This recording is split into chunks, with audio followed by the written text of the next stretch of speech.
think you guys are good when you're ready.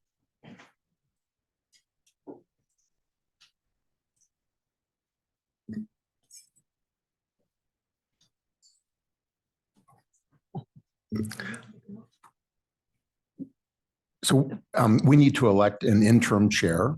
And so I didn't realize you wanted me to start the meeting. okay. Yes, you are right. Both the chair and the vice chair are absent today. That means that you have to elect an interim chair, which you do by nominating one or more nominate- persons, and then you make a motion to close nominations when you're ready.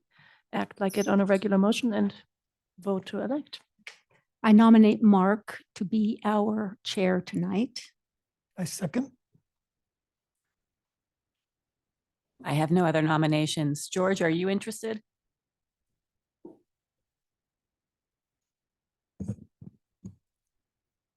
I think he's saying no, but he's muted. Sorry. Yeah, no, sorry, I was having trouble unmuting myself. No, I'm great with Mark. And you have to, one of you has to make a motion to close nominations. I move to close nominations. Second. And a vote? So we'll take a vote. Kurt, Yes. Yes, for Mark. Yes. I And George? accept. So, George, right. Thank you, George. George is doing a thumbs up. Okay. So now that we've concluded that piece of business, welcome to the City of Boulder Planning Board meeting, December 5th, 2023. We will begin with public participation, and I believe Vivian will be walking us through the rules of conduct for public participation. I think actually Amanda will read them. Is that right, Amanda? Yeah, I can do that, Vivian. Hold on one Okay, second. but I have them. I pulled them up.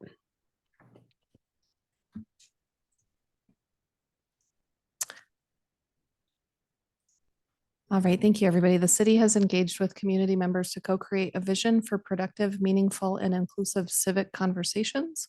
This vision supports physical and emotional safety for community members, staff, and board and commission members, as well as democracy for people of all ages, identities, lived experiences, and political perspectives.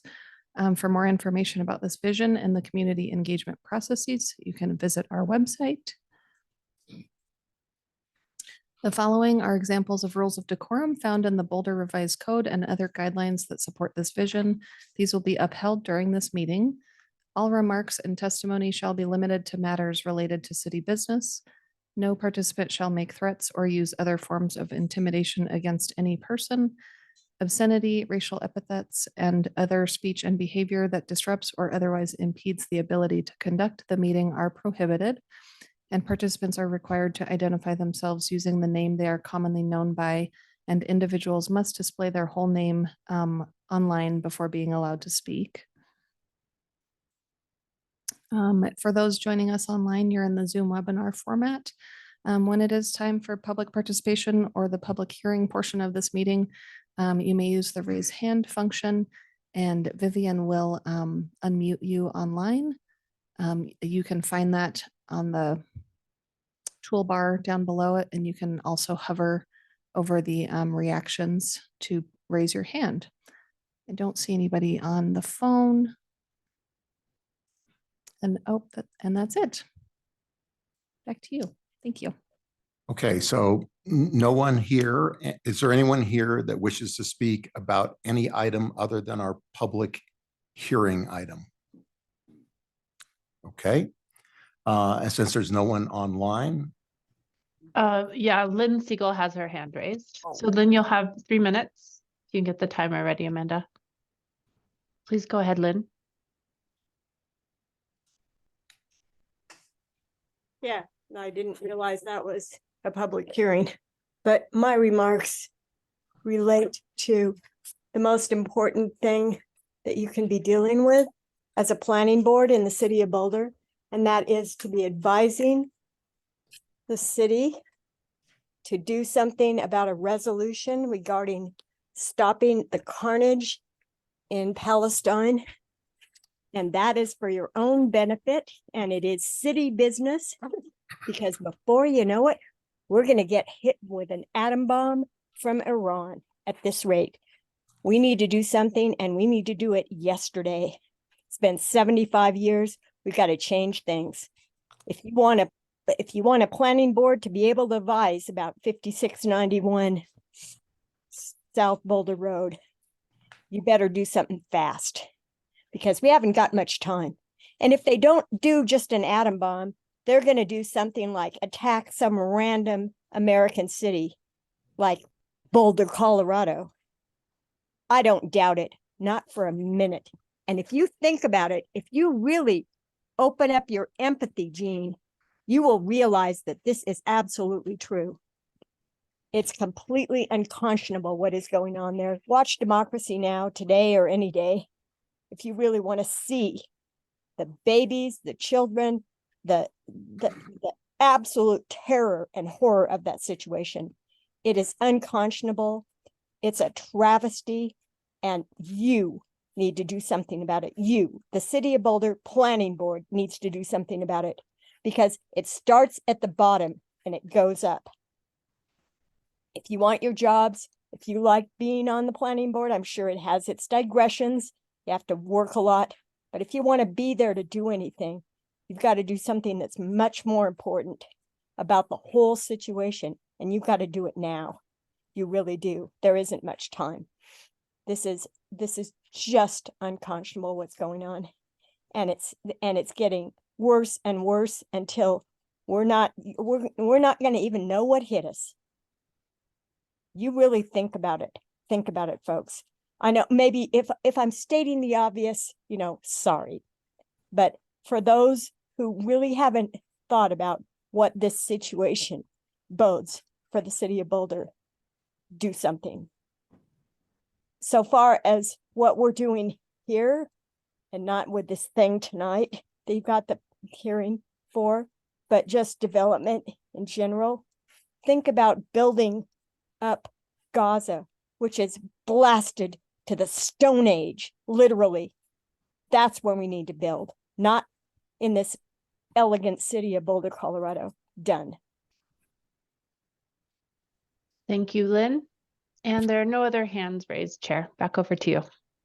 Thank you. So that will close the public participation portion of our meeting. We're going to move on to agenda item number 3, approval of the minutes. We were supplied with minutes from our October 17th, 2023 meeting. And since we have 4 of us, and the 4 of us were in attendance then, did anyone have, or 5 of us, I'm sorry. Right. Yeah, so all of us were in attendance then. So anyway, did anyone have any changes to the minutes? Okay, I'd entertain a motion to approve the minutes. So moved. Second, Okay. We'll take a vote. And Mel? aye. Yes. Abstain because I was absent. Oh, you were absent then. Sorry. Okay. George? Yes. And I'm a yes. So the minutes are approved. We'll move on to our public hearing item, which is a public hearing consideration of a site at 5691 South Boulder Road. Helen, do I read the entire agenda item? Is that required? Or do we just?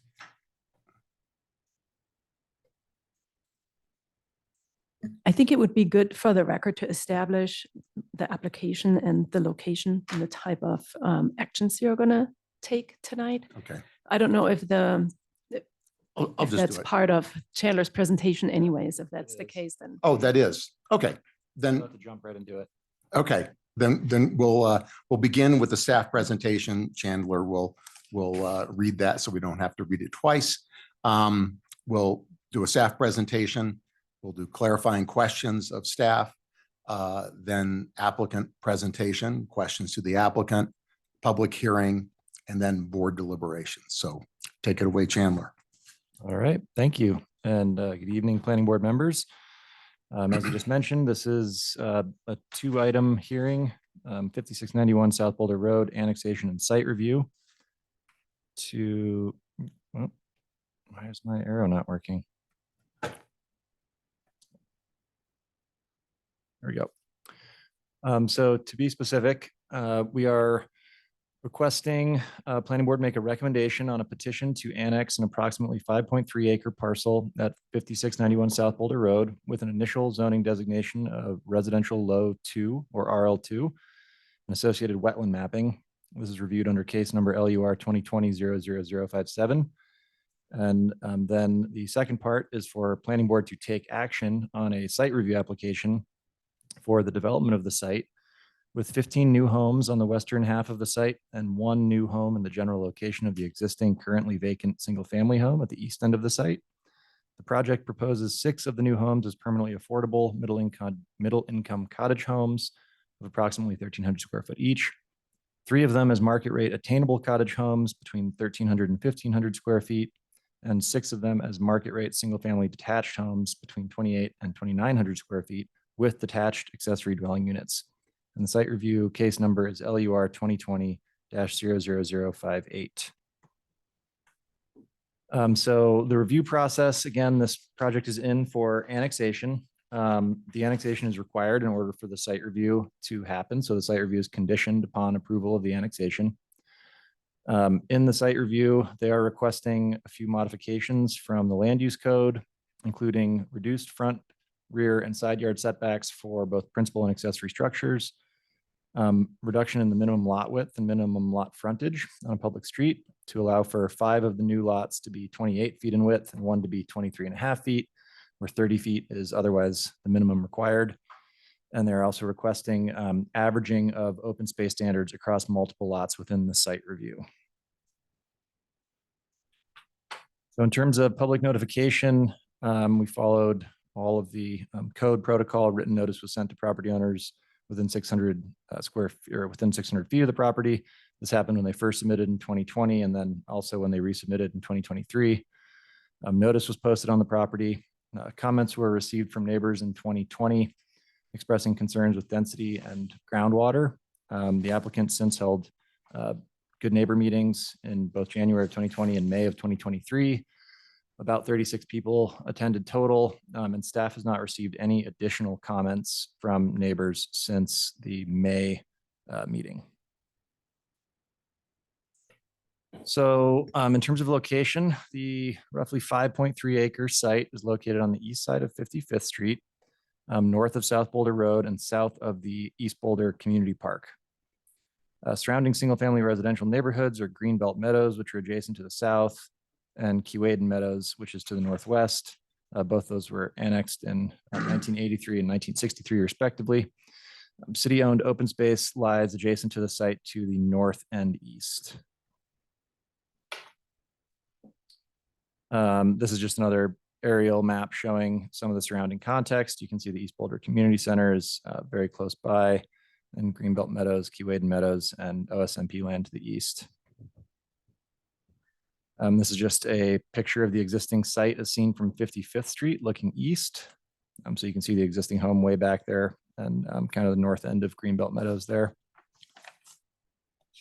Another aerial photo of the existing site. So the existing parcel was created in the early 1960s, and the existing 1-story frame ranch style single family home was moved from 28th Street and Baseline to the site in 1963. The historic peacocks in a backyard pen on the site were moved with the house. The house has a failing well, and the owner seeks city water and sewer service via annexation. There was a previously grandfathered commercial use, which was repair of trailers from 1965 to 2007 on the property. However, that use has been eliminated. The property is currently under the jurisdiction of Boulder County and is zoned RR or rural residential by the county. The site is located within BVCP Planning Area 2. Area 2 refers to land now under county jurisdiction where annexation to the city can be considered consistent with policies 108, 110, and 117 annexation.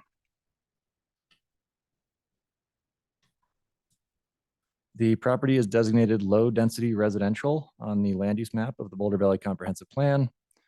This has an anticipated density of 2 to 6 dwelling units per acre or less, and is generally consistent with low-density residential zoning. The site is impacted by both the 100-year and the 500-year floodplains, as well as a small piece of conveyance zone. The property came in 2020 for a concept plan. Oops. There we go. Okay. So the 2020 concept plan was for a remodel and expansion of the existing home, along with subdivision of the property to add 4 new single-family home lots.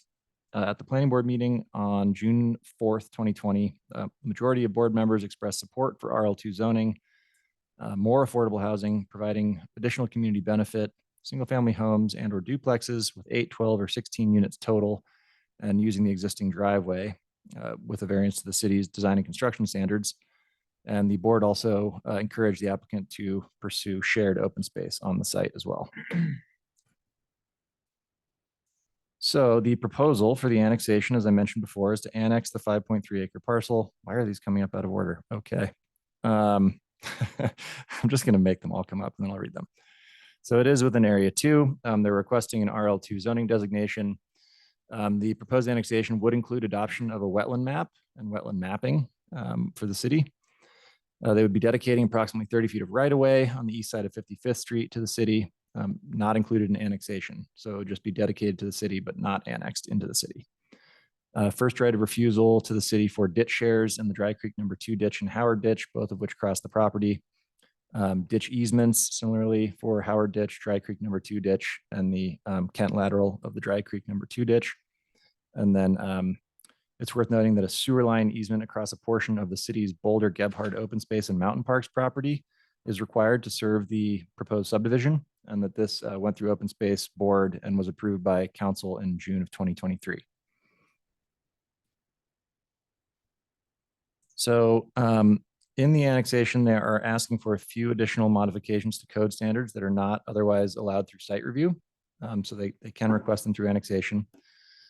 So one is to allow for some of the required parking for some of the cottage units to be located on small separate lots. Typically, the code requires that parking be provided on the same lot as the use for which it is intended. So they're asking to be able to have small lots that would be under the same ownership as the primary cottage homes, but that would just have small garages that would provide parking for the cottage homes. They're also asking to allow for detached ADUs with a height of up to 25 feet and a roof pitch of less than 812, but no less than 412. Now I'll explain that a little bit. The code allows you to go up to 25 feet for a detached ADU, but the roof pitch has to be 812 or greater. So a fairly steep roof pitch. And the applicant has shown us that there are grading considerations on the site. There's essentially kind of a sunken center portion of the site that's going to require some fill in order to provide drainage. So they are concerned that with an 812 roof pitch, they would not be able to achieve the 25-foot height for ADUs. So they've asked that we allow them to have a slightly less steep roof pitch of down to 412, but no less than 412. And the condition that we have in the annexation agreement currently allows the city manager to grant that if during building permit, they can show that it is necessary to be able to construct a livable detached accessory dwelling unit due to physical circumstances of the property requiring addition of fill. And 2, that the design is consistent with the character established in the design guidelines approved for the property in site review. So that's the way we have it currently phrased in the annexation agreement. So in terms of the community benefit package, the big community benefit is affordable housing. So we are requiring 40% or 6 units, whichever is greater, to be permanently affordable. These will be detached single-family homes with a minimum floor area of 1,300 square feet. At least 2 of the units shall have a minimum of 3 bedrooms and 2 baths, and all the other units shall have a minimum of 2 bedrooms and 2 baths. The 2-bedroom units are to be deed restricted to be affordable for households earning between 100 and 120% of the area median income. And the 3-bedroom units are to be deed restricted at 120 to 150% of the area median income. So these are both in the range that we know of as missing middle. New dwelling units, including the replacement dwelling unit, shall be constructed on a 1-to-1 basis. So there's a concurrency requirement that means for every market rate unit they construct, they have to build one affordable unit at the same time. And the annexation agreement also requires the detached accessory dwelling units. So these are required for the 6 new market rate units that are over 2,000 square feet in size, except for the replacement dwelling unit, which is the replacement Kent home. So this requirement says that each of these units must have a detached accessory dwelling unit. So now I'm going to jump into the site review. So as I mentioned before, the site review proposal is for 15 new homes plus a new replacement home for the existing vacant Kent home. 9 of the homes will be 13 to 1,500 square feet, known as cottage homes in the application. 6 of the cottage homes, again, are to be permanently affordable to middle-income households. 6 single-family homes will be between 2,800 and 2,900 square feet. These will have detached garages with ADUs above. And overall, the project provides a mix of attached garage, detached garage, and some surface parking spaces, as well as 11 on-street parking spaces for a total shown of 47. So the design guidelines, as I mentioned in the staff memo, they have not provided final designs for the homes. Instead, they provided design guidelines that are intended to basically guide the development of the property and establish standards. So the design guidelines set forth kind of a modern prairie style architecture with features like gabled roofs, covered porches, wood trim windows, siding with changes between floors, a variety of options for floor plans, elevation styles, and color schemes that I'll let the applicant dive into more if they want. And then specific requirements for side yard elevations facing streets to ensure transparency and visual interest. Similarly, there are some requirements for fence heights on side yards facing streets as well. So this is a site plan. The red lines are showing proposed sidewalks, and the yellow kind of transparent bits are showing where the on-street parking is located. So the project includes a new 30-foot residential street, Peacock Place, that includes a 60-foot right-of-way with 5-foot detached sidewalks and 8-foot tree lawns. Detached sidewalks and tree lawns are also proposed along 55th Street. Peacock Place transitions to a 20-foot wide residential access lane / secondary access drive to the Kent home. New detached sidewalks and tree lawns on east side of 55th Street, as I just mentioned, sorry.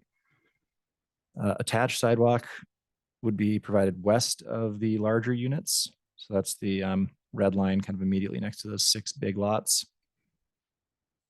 Again, 11 spaces of on-street parking.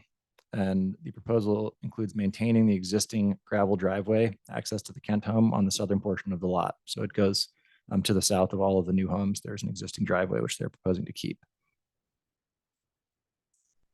This is a site plan showing the proposed open space. So as I mentioned before, they're requesting open space to be shared across the site with private open space areas on each lot. And the majority of the required open space for the new units being provided in 2 large outlots. Those are shown here in the red. These outlots total approximately 36,400 square feet, or about 0.8 acres. On the eastern portion of the site, where there is an existing pond, a proposed detention pond, and a narrow strip of wetland. The proposal also includes a paved pathway, which is shown in yellow between the houses there, leading from the western portion of the site through the rear yards of the larger market units to the open space area, which includes trellis seating areas, as well as a walking path, which is shown there in yellow. And there are the trellis seating areas shown in red circles there, to provide access and recreational opportunities for residents. And then the portion of the site to the east of the shared open space would remain under Kent ownership. This is the wetland map that is proposed to be adopted as part of the annexation. And I just overlaid this with a site plan so you can see how it lays out. But essentially the Existing wetlands will be split. One of them would be on the shared open space area outside of the detention pond area there. And the other one essentially runs kind of in front of the Kent home between the driveway and the home. And these are narrow strips of wetland that are essentially associated with the existing ditches on that portion of the property. Actually, I can get more specific. Wetland C is a low functioning wetland located along a drainage swale just west of the residence, as well as around a small ornamental pond. The primary water source for that wetland is irrigation water via the Superfosco lateral ditch. And wetland D is a low functioning wetland located on the eastern part of the property near the existing residence along the Howard ditch. So the one on the left is wetland C, the one on the right is wetland D. So I have some key issues for discussion. One is, does the project on balance meet the relevant goals and policies of the BVCP? 2, is the proposed annexation consistent with state statutes and BVCP policies, including BVCP policy 1.17 annexation? 3, is the initial zoning of residential low 2 appropriate for the land proposed to be annexed? 4, does the project meet applicable site review criteria in section 9214H? And 5 is any other key issues that may be identified by the board. So for key issue 1, does the project on balance meet the relevant goals and policies of the Boulder Valley Comprehensive Plan? I'm not going to go into detail on all of these. These are outlined in the staff memo, but we did find that it is consistent with a number of BVCP goals and policies, including 2.03 compact development pattern, 2.09 neighborhoods as building blocks, 2.11 accessory units, 2.36 physical design for people, and some subsections of 2.41 enhanced design for all projects, and section 7.02 affordable housing goals. Key issue number 2, is the proposed annexation consistent with state statutes and BVCP policies, including BVCP policy 1.17 annexation? So I'm just going to quickly kind of summarize our findings for these policies. So BVCP policy 1.08, adapting to limits on physical expansion. The annexation agreement has been written to enhance the physical, social, and economic assets of the community. 1.10 growth requirements. The annexation would provide significant community benefits in the form of wetland mapping and preservation, as well as affordable housing units and accessory dwelling units. 1.13 definition of comprehensive planning areas. It is located within area 2, so that's kind of a no-brainer. 1.17 annexation. There are services that will be available if this is annexed. The code or the comp plan does say that we will actively pursue area 2 properties. This is a substantially developed area. It does respect existing lifestyles and densities. And there is significant development or redevelopment potential, and we found that it does provide special benefit and is therefore allowable under that policy. It also meets all the Colorado Revised Statutes, Article 12 of Title 31. I believe that is one of the attachments where I do the deep dive on the state statutes. Key issue number 3 is the initial zoning request for RL2 appropriate for the land proposed to be annexed. As described above, the site is designated as low density residential, which anticipates a density of 2 to 6 dwelling units per acre or less. The proposed zoning is RL2, which has a density range consistent with the land use designation and would be compatible with the adjacent neighborhood to the south of Greenbelt Meadows, which is also zoned RL2. Overall, staff finds that the use and intensity controls of the RL2 district are consistent with the BVCP policies and land use map designation and allow for development that is compatible with the surrounding area. The proposed zoning of RL2 is also a logical extension of city zoning, with the RL2 zoning located to the south in the Greenbelt Meadows neighborhood. Excuse me. Key issue number 4, does the project meet the applicable site review criteria? And again, I won't go through all of the site review criteria, but we found that the height and mass are compatible and contextual with the existing character of the area. High quality and durable building materials are used with contextually appropriate architecture. We find transparency and activity at the pedestrian level. It assists the community in producing a variety of housing types. Well-designed open space areas appropriate for both passive and active uses, which would also provide a relief to the density both within and around the project. The project provides for the preservation of or mitigation of adverse impacts to natural features. Safe and convenient connections are provided and support multimodal mobility. Land devoted to the street system is minimized. Visual impacts of parking are minimized, and the project minimizes and mitigates energy use. So the staff recommendation for the annexation, staff finds the proposed annexation to be consistent with state statutes. Staff finds the proposed annexation to be consistent with the Boulder Valley Comprehensive Plan. Staff finds that the application for initial zoning of the parcels addressed 5691 South Boulder Road as residential low 2 are consistent with the Boulder Valley Comprehensive Plan goals and land use designation of residential low. Therefore, staff recommends that planning board adopt the following motion, which I will not read here, but which I will have available for you. And the recommendation for the site review, planning staff finds that the application meets the site review criteria found in Land Use Code Section 9214H of BRC 1981. Therefore, staff recommends planning board consideration of this matter and action in the form of the following motion, which is to approve the site review. I'm now happy to answer any questions. Great. Thank you, Chandler. Excellent presentation. Okay, now's the time for questions from the board for staff. And just a reminder, Mr. Oh, Chair, thank we you. have limited availability with our Housing and Human Services staff. So if there's questions related to affordable housing, community benefit, things of those nature, it would be great if we could dispense with those first. Great. Thanks. And in fact, so we'll with that information, we'll take affordability, housing, and community benefit questions first, and then we can make another round once we've concluded with those. So anyone have questions in regard to that topic? Laura? Thank you, Chair. I have two. Is Sloan with us? She is on the call. Wonderful. Hi, Sloan. My first question is whether when the ADUs were discussed, was the possibility of having affordable ADUs discussed?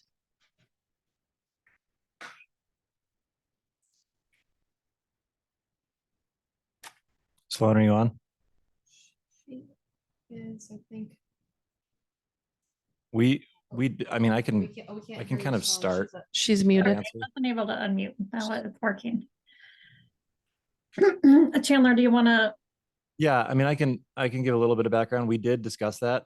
And my memory is that essentially the affordable ADU price versus the market rate ADU price is not that significantly different, that they felt that it would be a major benefit to have it be affordable. And they also felt that it would make the market rate homes more marketable if there weren't restrictions on what they could charge for the ADUs. So I think it was kind of a concession. We could either make the ADUs optional, affordable, or require them and make them market rate. That was my recollection. Sloan, does that check out? Yeah, that's correct. And just as a reminder, when we refer to something as an affordable ADU, it's not covenant restricted. Essentially, someone signs an agreement that they're going to rent at a certain level. So it's not something we would typically ask for through an annexation, because we wouldn't be able to ask for a covenant if we were to follow our standard process. Thank you. Thank you both, Chandler and Sloan. And Chandler, when you said they felt, is they the applicant or is they staff? They as staff. Yeah. Okay, so staff felt like it wasn't that big of a difference in the rental rate and that it was worth it to have the guarantee that the 6 ADUs would be built rather than making them optional but required affordable. Correct. Okay, thank you. That was one of my questions. The other, on page 132 of the packet, it said that the applicant was in negotiations with Thistle for over 6 months to see if Thistle wanted to do something on this site. And it says Thistle chose not to move forward. Is there a backstory to that? Why was Thistle not interested in being the developer for the affordable units? I would have to defer to the applicant for that. Okay, Sloan, also you would defer to the applicant? Yeah, I don't have any background on that. Okay, I can ask the applicant. Thank you so much. Those were my 2 questions for affordable housing.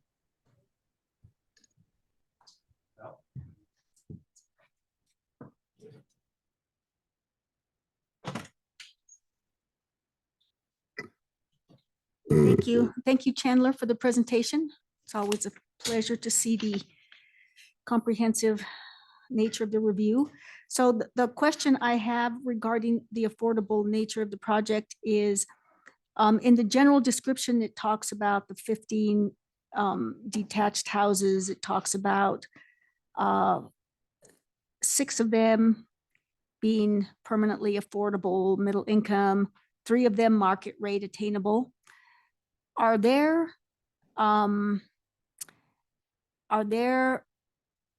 categories that describe what does that mean? Now, the affordable middle income, I think you've got the AMI range and all that, market rate attainable. And is this something that would be fixed into the project so that they remain market rate attainable and that they remain, I think I saw in the covenants, the permanently affordable middle income might be, but that's the nature of my question is, are these definable and are they into perpetuity? They are not deed restricted. So market rate attainable essentially just means kind of less expensive by design. It's essentially just relying on the size of them to make them more affordable than a larger home. But we do not, they would not be deed restricted or income restricted or anything like that. So there would be no restriction on resale value or anything like that moving forward. And is that because we can't or because we chose not to? Actually, Sloan, can you answer that? I don't know if we are able to require more than the 40% for community benefit.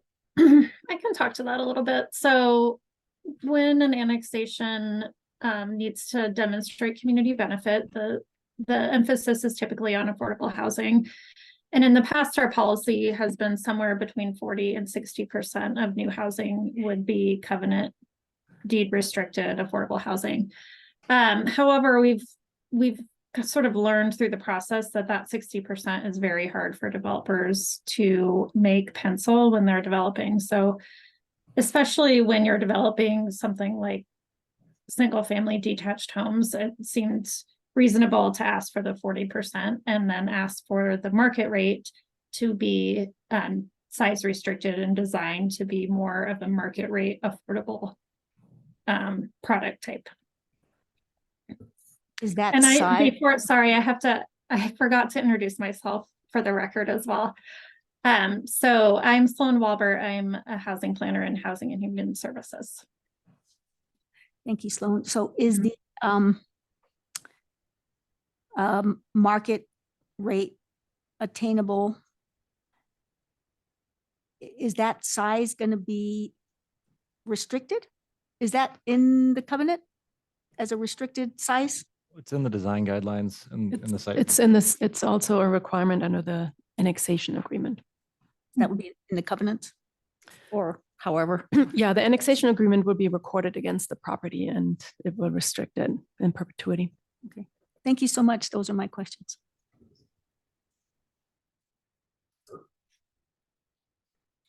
Following up regarding the ADUs, either Sloan or Chandler, when you were calculating the affordability benefit, I'm guessing you were assuming that the ADUs would be rented out. Mm-hmm. Okay, thanks. George? I don't have any further questions. Okay. I have a couple. So you have 6 homes that are permanently affordable, deed restricted. Is there a body that actually administers that deed restriction, or is it just, since it's part of the deed, that would be handled by title companies, closing agents, et cetera? But who actually follows through if I own a home for 10 years and then I decide to sell it? Who makes those determinations of the future owners? Do they meet the AMI requirements, and how is that administered? I can take that. Yeah. So once they are deed restricted, they become part of sort of the housing inventory. the affordable housing inventory within the city. So it is able to be sold by, a private party, and they can choose their own realtor, but a buyer has to be certified through the city as meeting the income requirements. So the city has their own staff that sort of help administer the ownership program. Okay, thank you. Mhm. I assume there will be an HOA for the entire development. Is that correct? Yes, that's correct. Okay. And if a unit is permanently affordable, my understanding is there's still no restriction on the increase in the either the dollar amount of HOA fees or dues, and there is no restriction on the increase that those permanently affordable homes might be subjected to. They would be exactly the same as the market units. Is that correct, or have we done something about that? I'm actually not sure of the details, but I do remember this as we discussed this, and I know that it was a concern that Michelle raised in housing, that the structure of the HOA should be such that it essentially kind of prorated the affordable units versus the larger market rate units. I don't know where that would live or if that's been formalized in the agreement. Hella, does this ring any bells for you? I don't think the agreement addresses that. Would that be something we could address in the subdivision agreement?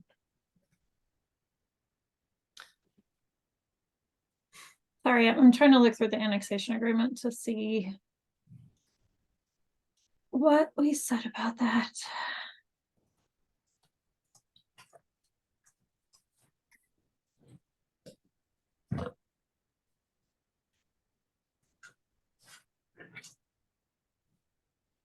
While you look, I'll just give a little context to my question, and that is, again, I have a limited understanding of this, but I think some of our early efforts at deed restricted, permanently affordable owner homes, some of those people have struggled as HOA dues have gone up, as the greater HOA has said, gee, we want to make these improvements, or we want to have this amenity, or whatever it might be.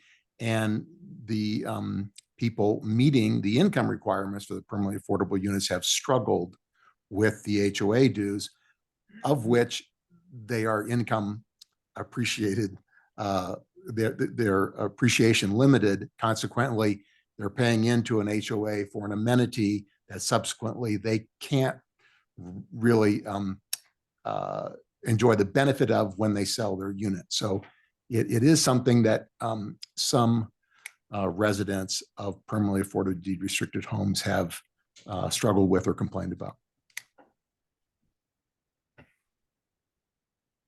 Still looking for an answer for you. Okay. I know it's addressed somewhere, I think. I just don't know where. Okay. Well, this, and maybe we can address this even later. So while you look, and maybe I'll ask a different question, and maybe Chandler can answer it while you continue to look. I don't want to distract you. Following on to Kurt or Laura's question about affordability of the ADUs, is there any requirement that the ADU be actually occupied? No. Okay. Okay. I think that's all I have for housing. But Sloan, do you want to keep searching for a little bit, or? Yeah, I'll just ping Chandler when I track down what I'm looking for, if that works for you. Okay.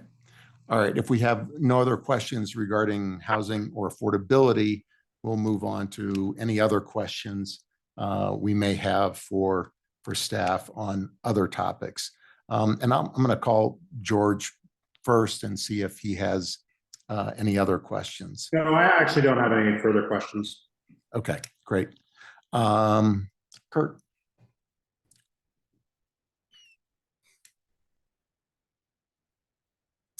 First question is about Peacock Place, which I think is if I got the place versus lane versus whatever, right? That's the portion that actually intersects with 55th. Is there parking on there? It would be prohibited? Yes. Okay. My next question is, I know that someplace it said that there would be no basements, but is there anything to enforce that? I mean, just the consistency with the design guidelines and site review plans. So they say that there's no basements and we require consistency with those plans. Yeah, I mean, okay, theoretically, they could come in and try to amend the site review later to add basements, but okay. And then can I do one more and Yeah. then you can go on? The site plan, as I saw it, seemed to indicate inconsistent setbacks of the cottages on 55th. So several were set back maybe 5 feet or something more than another one. Was there any discussion of that? It seemed a little odd from a design standpoint. not really that I recall. I mean, I think it was kind of intended to provide a bit of just variety in the frontage. I can ask the applicant. Okay, I will pass it on for now. Okay, Laura? Thank you. I have a bunch, but maybe I'll just ask a few for now. So this site review is coming to us with design guidelines and not a finished design. I think it's the first that I've seen in my short time here on planning board. Has this been done before, that we approve a site review with just design guidelines and not an actual design? Yes, Can you give an example? Shining Mountain Waldorf School would be a recent one. Okay. Portions of the Armory as well. The Armory and the Waldorf School. Okay, thank you. The variances for the setbacks that are requested in the variances from the schedule of form and bulk standards that are mentioned in the packet, is that just for the cottages along 55th Street, or does the main house itself, is it requesting variances and setbacks for the Kent replacement home? No, the Kent home would meet zoning standards. It's all for the new units. Okay, so the Kent home meets all of our compatible development standards. They're not asking for any kind of exceptions for the main house. Yeah, no exceptions. Okay, thank you. On page 171, it talks about sustainability and energy efficiency for the main home. And it says the goal is net zero, but what is the requirement? Is that just our normal energy code requirements? Yeah, the requirement would just be our energy code, which is not net zero, but which is very robust. Okay, so they have an aspiration to go above and beyond, but they would at minimum be required to meet the normal energy code. This annexation doesn't change that. No. Okay. And about the cottages and the market rate homes, are those all for sale? Yes. Okay. I'll stop there and pass the baton and maybe circle around if my other questions don't get asked. Thank you. Okay, ML? Thank you. So I, like Laura, have a list of questions. I will start in kind of key issue order, but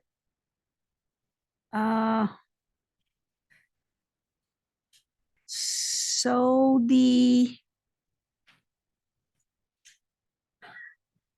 one of the requirements with the BVCP policy 1.17 annexation talks about the availability of adequate facilities and services. So do we have an infrastructure report on impact to and requirements from our water and wastewater systems by this project? I might defer to Edward for that. Good evening, Edward Stafford, Senior Manager of Engineering, Planning and Development Services. And yes, as a part of the annexation and site review process, they prepare preliminary utility plan reports for us that we've reviewed to determine that, yes, there's capacity in the system and there is certainly capacity in the treatment plants for this development. Thank you. Okay, next question. having to do with the open space. So my understanding is, so this is the BVCP LR land use talks about 2 to 6 units per acre. The RL2, however, is a little bit different. It requires 6,000 square feet of open space per unit. So just doing some basic math, 15 times 6, or 16, 15 times 6,000, 90,000 square feet is required. So how much open space is required? And I know it got deferred from, you know, being on each individual parcel to aggregated over the whole site.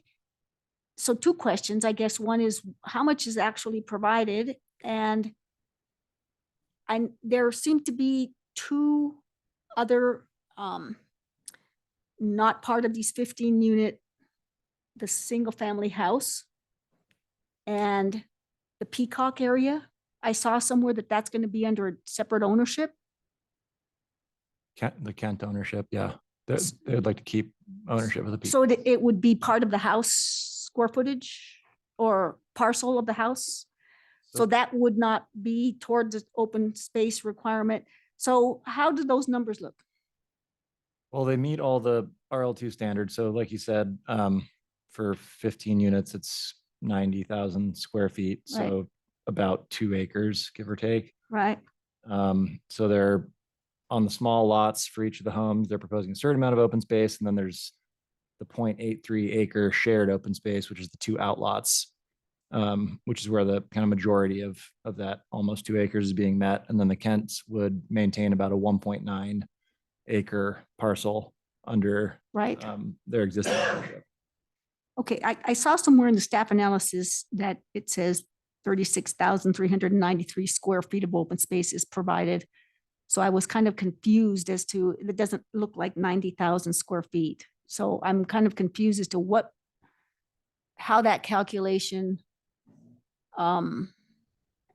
we're talking about the land that the 15 units are on, plus the 2 parcels of wetland and that, Mhm. and all of that adds up to at least 90,000 square feet of open space.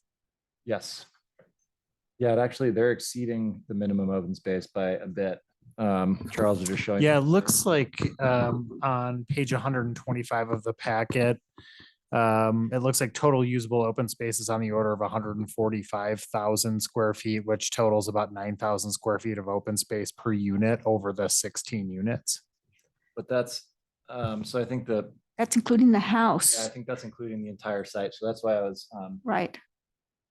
a little bit. I saw some discrepancies is why I'm asking. Yeah, the open space table is a little bit confusing, I'll admit. Yeah, so I think it's over on the left side.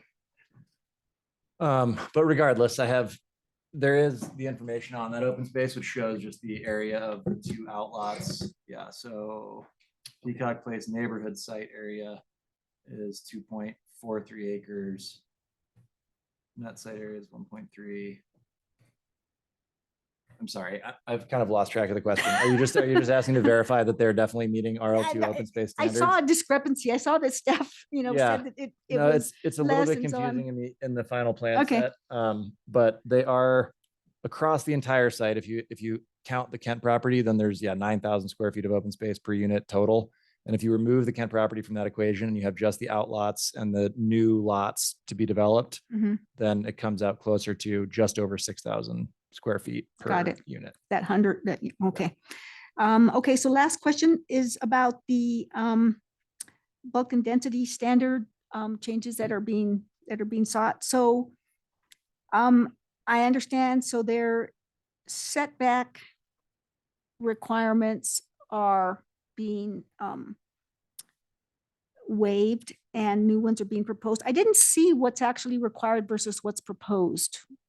Was there a, Yeah, I didn't list all of them because they kind of change on several of the lots. right, which is what one of my colleagues had noticed, it is not a consistent Right. setback variance, so, Yeah, I mean, so one example for accessory structures, like technically the way we determine front and rear yard, the ADUs are in the front yard of the market rate homes.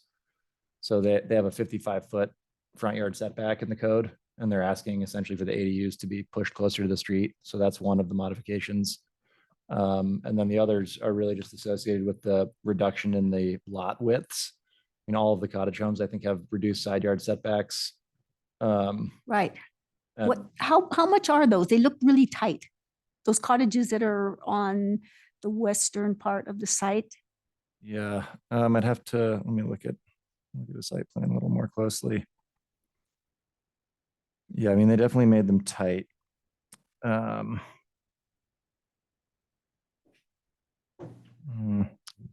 I'm not sure that I have my, oh, here we go.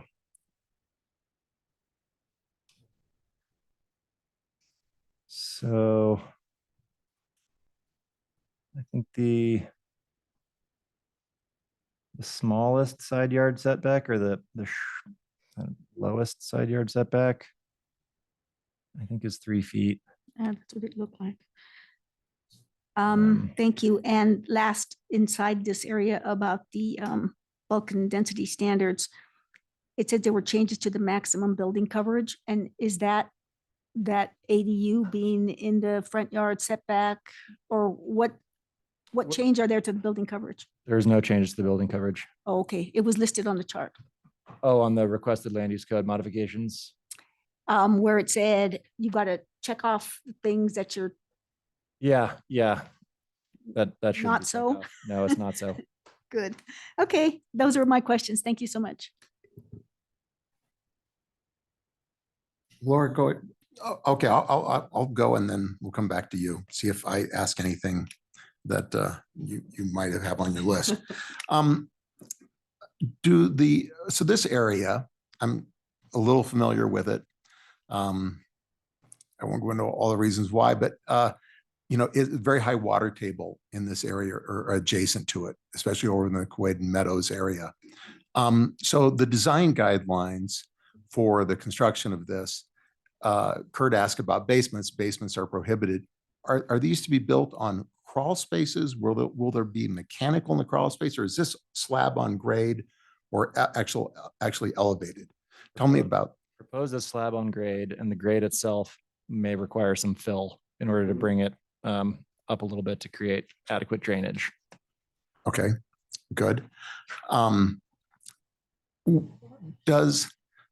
Which flood map, as I went through the packet, there's a lot of flood mapping, and it's very complex, right? So which flood map are we using as our primary tool? And are we, in this site review, is there any request to violate any flood zone criteria? Edward. Good evening again. On the floodplain, so what applies is the FEMA regulatory map, in this case for South Boulder Creek. No, there are no variances. In fact, we would not be able to grant a variance outside of what our code requires, because it would put us in violation of the National Flood Insurance Program. And there have been no requests for any such variances in this project. Okay, so when I looked at the FEMA map, it looked like, unlike some of the other maps, the FEMA map had a larger 100-year area. And again, I could be easily misreading this, but so we're going by the FEMA map, and some of these homes are in the 100-year floodplain, but that is allowable. Is that? That is allowed. We allow new residential construction, residential construction in the 100-year. It has to be elevated to the base flood elevation protection. But we have that actually occur throughout the city on a regular basis. Okay, thank you. And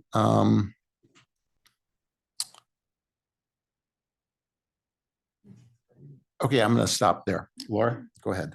Did Kirk have more? He was before me. Oh, okay. Yeah, no, let's go, Kurt. Sure. We'll go back around. George didn't have any more. I have a couple of questions regarding this dedication of land on the east side of 55th Street. I think it's a 30-foot right of way width, right? The first question is, you said that that was not going to be annexed. Can you explain why? I'll let Hella explain that actually. Yeah, in in the county, right of way is in easements, and in the city, most of the time it's a fee land interest. So one of the things that the city is requiring that the right of way that exists, and maybe even beyond that, is dedicated in fee to the city.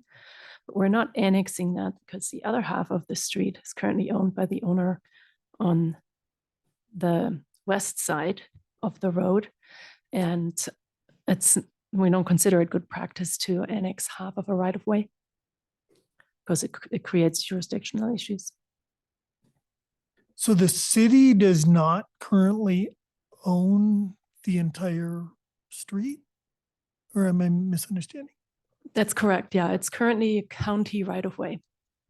And actually on 55th Street, I think it may actually kind of go back and forth. There is some right of way already to the north that the city owns and condemned, I think, many years ago. But it is the right of way, I think it's maintained by the county in this area. Okay, well, you've thought about it, so that's good enough for me. My secondary question is about the motivation for that dedication.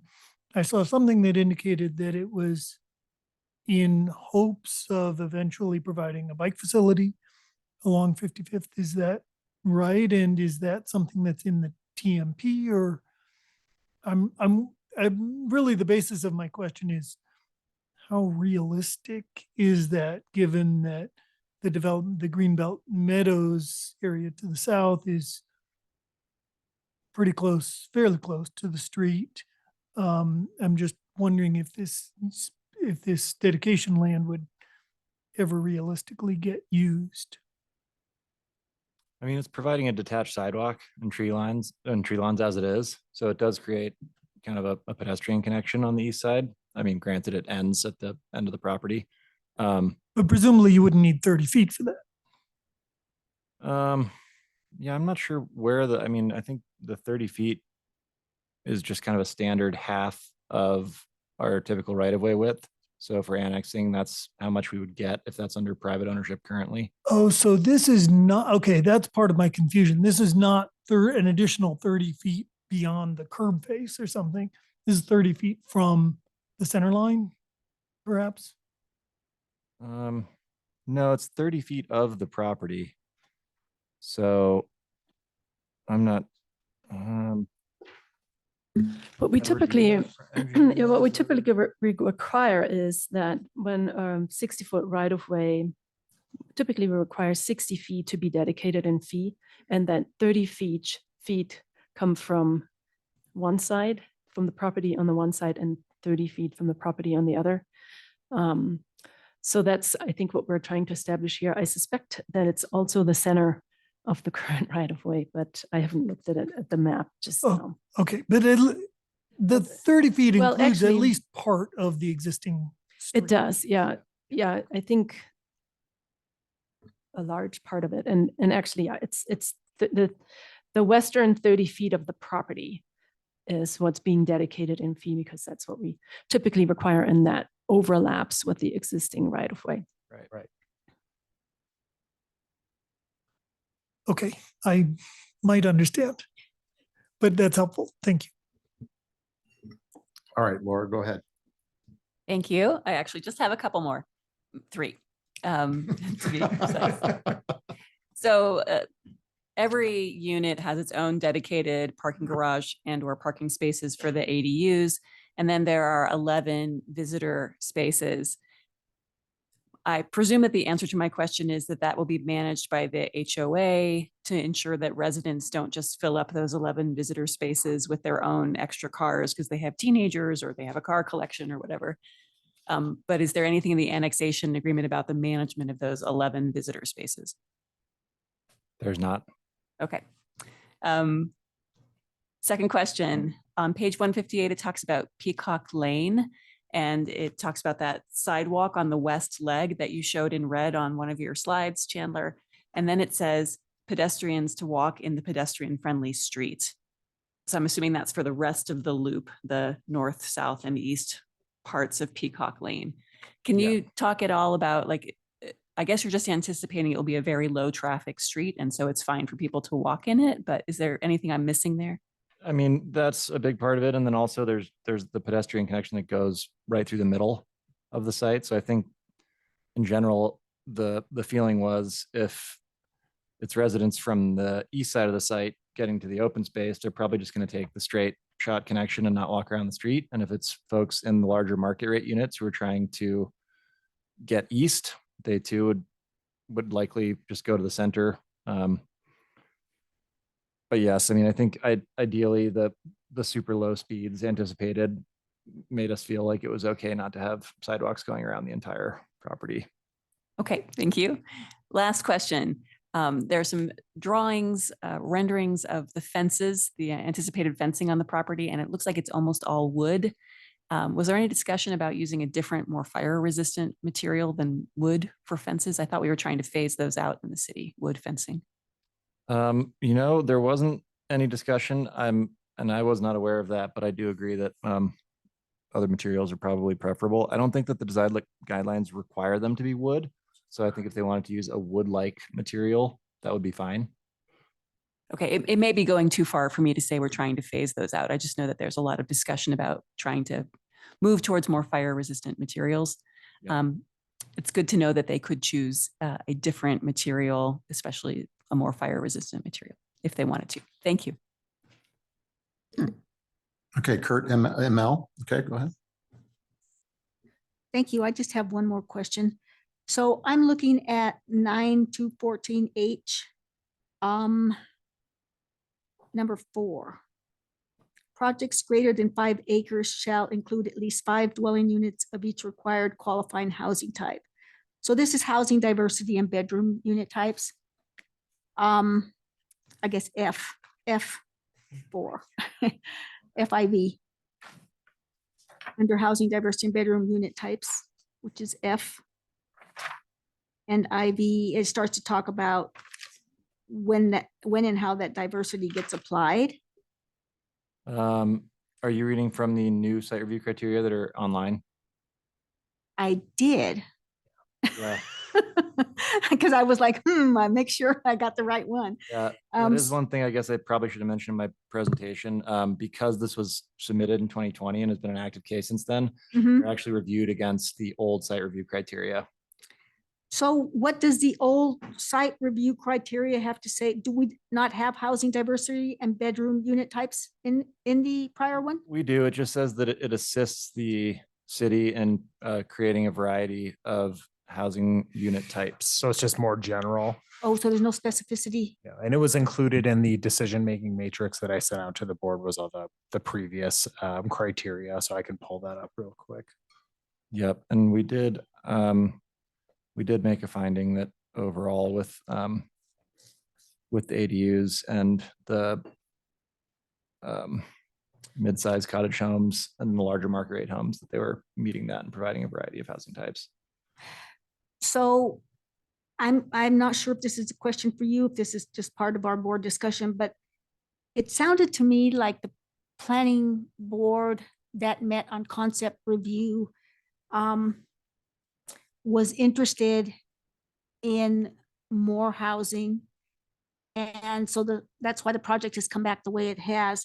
But if I understood correctly what that conversation was about, that they were talking about plexes, like duplexes and that sort of a thing, was that part of the thinking as the applicant brought the project back to actually not have them all be detached units, but some attached units?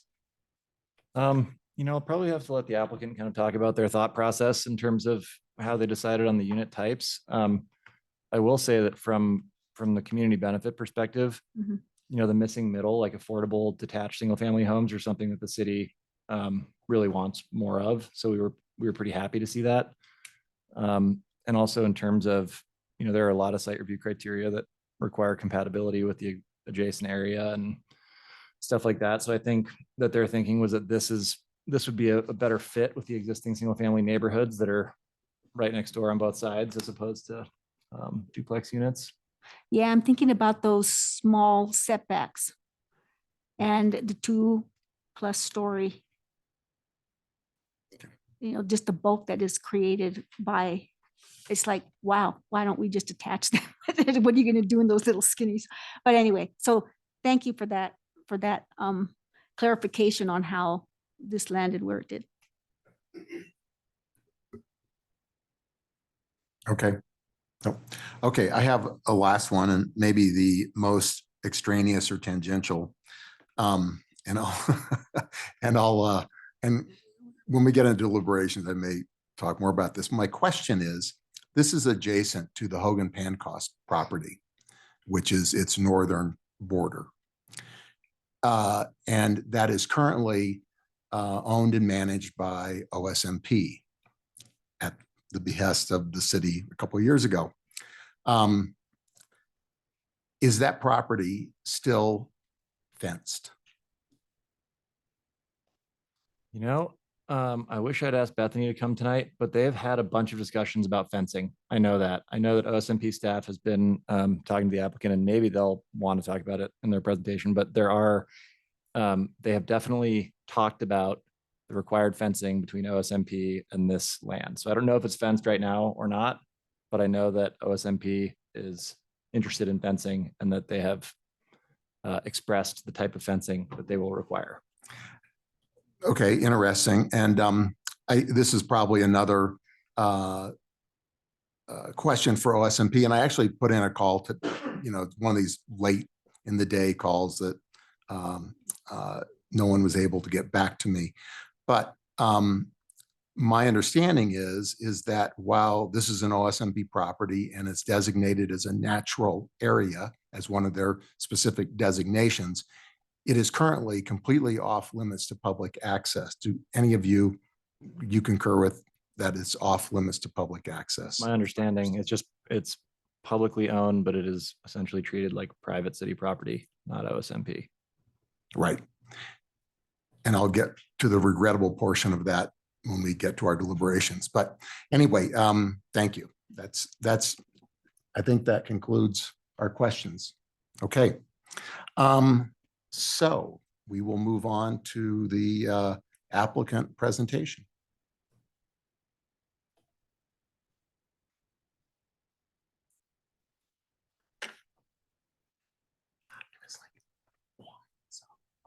Good evening, everyone. My name is Joe Kent. My wife is in the third row in the back, so we're here tonight. So I want to thank you folks for allowing us to make the presentations and you looking at the project. We've put a bunch of time in on it. I grew up on that land. We moved over there when I was in the third grade. There was nothing else over there. So I played on all the property around. There was nothing there. So it's very special to me. We're working on this project with Boulder Creek Neighborhoods to make it a special place. We want to live there, which is the other thing. We're going to be there. We're going to be part of it. So we're not going to do anything that's going to upset or do something that's not right for the people that live there because we're next door. So we're looking forward to being part of it. We're very excited to be part of the plan. My kids have grown up there with their grandparents. They love it. After mom and dad died, we started looking at moving over. The well went bad because of the flood in 13. And so we went to the county and said, we'd like to, get water. And they said, well, we can't do that. You need to go to the city. We came to the city. The city said, yes, but you have to provide additional housing. So that's kind of the beginning of the process. And it's been to this time, almost 3.5 years that we've been working on it, which says we're not trying to move too fast. We're trying to do it right. And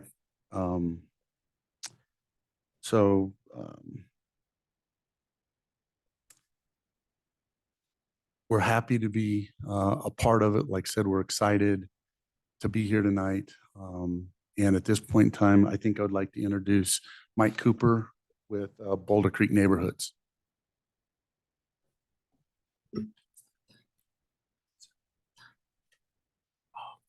Good evening, Board. Mike Cooper with Boulder Creek, and address is 712 Main Street, Louisville, Colorado. Happy to be here tonight. Chandler, you gave a great presentation. I think I don't have a ton to add to that, but I have a whole presentation prepared. So if I repeat stuff, just kind of snooze and I'll take your cue and move on quickly. But I've taken note of a bunch of questions and I'm happy to answer. And if you want to interject during this presentation, feel free, unless that's not part of the process here. But just to introduce you, can you advance? Are you advancing or are you advancing? Okay. I'll just introduce you to Boulder Creek. We are based in Louisville. We're a local builder and developer. Primarily, we specialize in active adult, low maintenance home building, primarily around Boulder County. This would actually be our actual first project in Boulder, which is exciting, and generally the northern Denver metro market. We're the only exclusive low maintenance home builder in the Front Range. We serve really an underserved market of seniors, active adults, downsizers, and downshifters. So we market more to a demographic than anything else. We specialize in energy efficient homes and very unique floor plans as a result of this. And increasingly, we've been building a higher percentage of missing middle cottage homes, which are detached houses. We've also built townhomes, but we found really a preference for a detached home, which has been really successful lately in providing that missing middle housing. We've been very involved in the fire rebuild process over the past few years. Couple of years, we've built over 100 homes in the Louisville and Superior area. We're very proud of that. We're kind of on the forefront and helped forge that process forward, which was very exciting, and being part of the local community. If you like this type of housing, this housing mix, we're very excited to partner with Boulder to look at other parcels and bring up this type of housing forward on other deals as well. So I'll give you a little bit of the background of the annexation. It's been a 5-year process now for Joe. It's gone in some fits and bursts here. So mainly back in 2020, they had an initial neighborhood meeting, as Chandler pointed out. No plan was presented, just introducing the annexation to the neighbors and garnering feedback, and really heard a preference for single family homes and lower density. Obviously, that's a preference of adjacent neighbors. Later that year, they filed a concept plan, which came before this planning board. I'm sure some of you were on the board at that time. And later in 2020, they came forward with the official annexation and site review. And I'll show you that plan in a minute. And kind of that was our starting point. When Boulder Creek came in, we looked at that site plan and we're trying to adapt our product to fit that plan. But then we worked collaboratively with Joe and his family and with city staff pretty extensively, and worked out with planning and transportation and housing, and really devised this plan somewhat collaboratively with all these groups in mind. So we're pretty excited with how we came up and where we ended up. So this is the plan that was developed in 2020 and submitted. And as you see here, it's a cul-de-sac similar to the Greenbelt Meadows. And I think this was kind of a default pattern that I think the previous developer who was looking at the project thought they could make this work.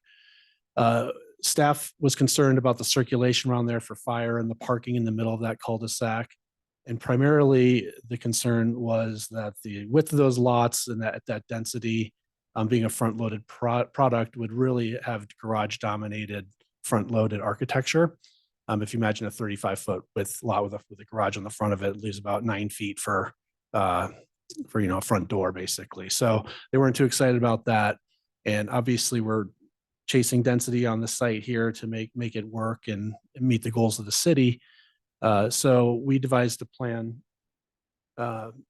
keeping that one point of access, because that was acceptable by the city to have that one point of access aligned with the access across the street, and keep the Kent access along the south there labeled Peacock Lane here. Keep that to have a separate access for the Kents, Through this process, we decided to have that as a joint driveway, so it would serve those 3 homes of ours on the south there, the garages there, and as well as to serve the Kents. So really not a lot of traffic on that South Peacock Lane, so it'll really feel like a private drive still for the Kents. So, but obviously the circulation is not a cul-de-sac. We created a loop around there for fire protection and also to provide a few extra parking spots for guests along the eastern Peacock Lane there, along that part of the loop. So this is the overview of the project. As you can see, the existing Kent's home is shown there all the way to the east. The home will generally sit in that area, about in that same footprint area. It might expand a little bit, but generally that part of the property will be just as like you see it today. There's an existing stock pond out there. And originally we had keyed in on that as being a key feature of the site. It's really just, it's a tiny little pond, but it's really quaint.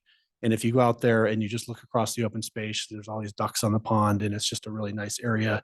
So we worked with Joe and Carrie, and they were kind enough to say that they could share that area, retain ownership of it, but share it with us. We have a little seating area out there that we have a meandering trail that goes out there. And so that's really the key part of preserving that open space and the natural character of the site, which is really exciting. So it's just a very unique parcel. So we were excited to have this unique situation where we're not filling the whole property up with homes and able to retain kind of that natural character back there. So, so generally, I think Chandler covered this. This was just the original concept, was have a cluster of cottage homes, a cluster of slightly larger single family homes and ADUs, the shared common open space, which we worked with the city and Joe on extensively.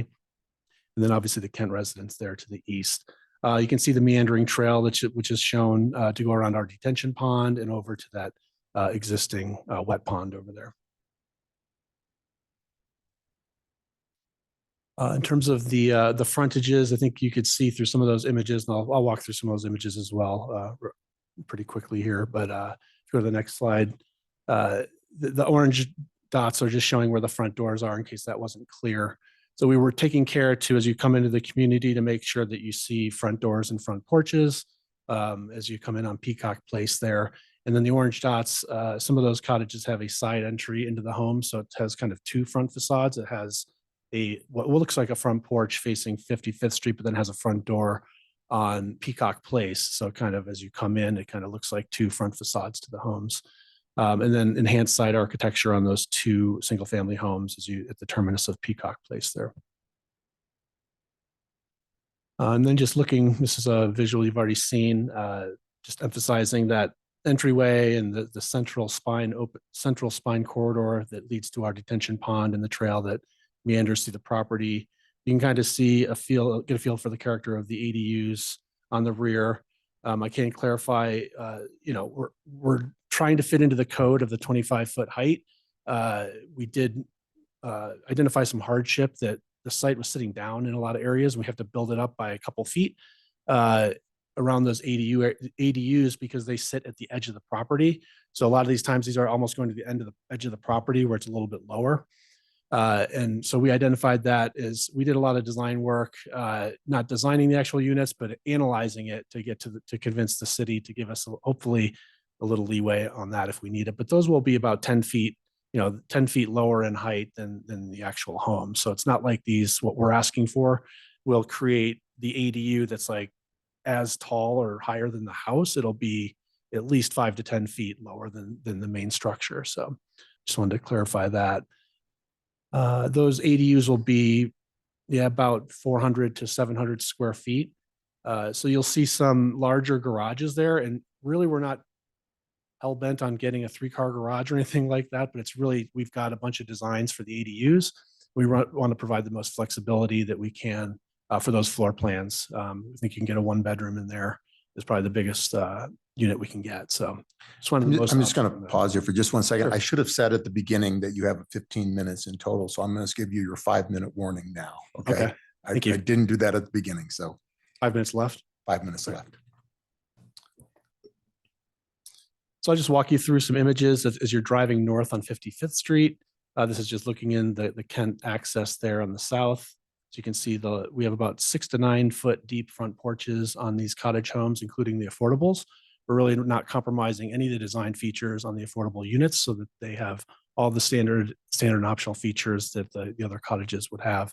So you can see a small front yard picket fence and appropriate landscaping with street trees and tree lawns along 55th Street. There was some questions about the setbacks. We're citing these houses really to bring them, set them back as far as possible to provide the most front yard space that we can.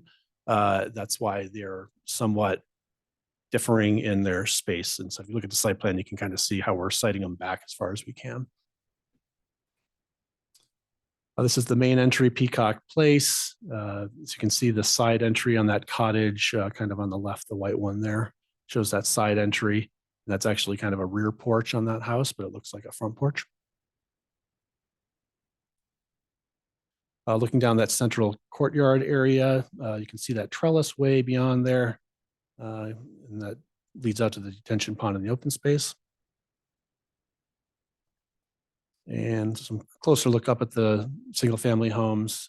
These homes also really a hallmark feature of these homes are really large front porches and rear covered patio spaces.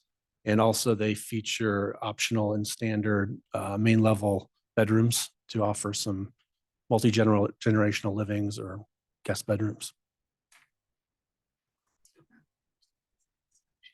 So as you can see, we really took care to architecturally design the single family homes to blend in with the cottage homes. If you go down to Superior, you can look at our Rogers Farm community there, and you'll see the same product types there and how it all is stitched together. So we didn't create this architecture specifically for this project. It's a pretty small community, but we took the cues that we used on that project and applied them here. Just a quick kind of background on the Wee Cottage. They are about 1,200 to 1,500 square feet, typically 2 to 3 bedrooms, 2.5 baths. We did coin them detached townhomes because they originated in Community Centera up north, and we're having trouble selling our larger townhome product. So we switched to the Wee Cottage and actually built these on townhome lots, and that's took off from there. We do use the coin market rate attainable, and that's really not, like you were saying, it's not a deed restriction, but that's really the bread and butter of how we're providing missing middle housing, is providing a small house anywhere from 900 to 1,500 square feet. And by its size, it stays at an attainable price point. But it is a market rate home, and we do sell it for market prices. But generally speaking, there's only so much you can charge for a 1,000 square foot home. So that's where the term market rate attainable comes from. That's the essence of the Wee Cottage here. As I mentioned, this is from Central Park. Here you can see a kind of a modern twist of these cottage homes, but they do mainly appeal to downsizers and downshifters. And at Central Park, it was interesting because there was actually numerous older folks living in these and just loved them because they were kind of lock and leave homes. And they just loved that detached nature and the low maintenance aspect of it. Didn't mind the stairs so much.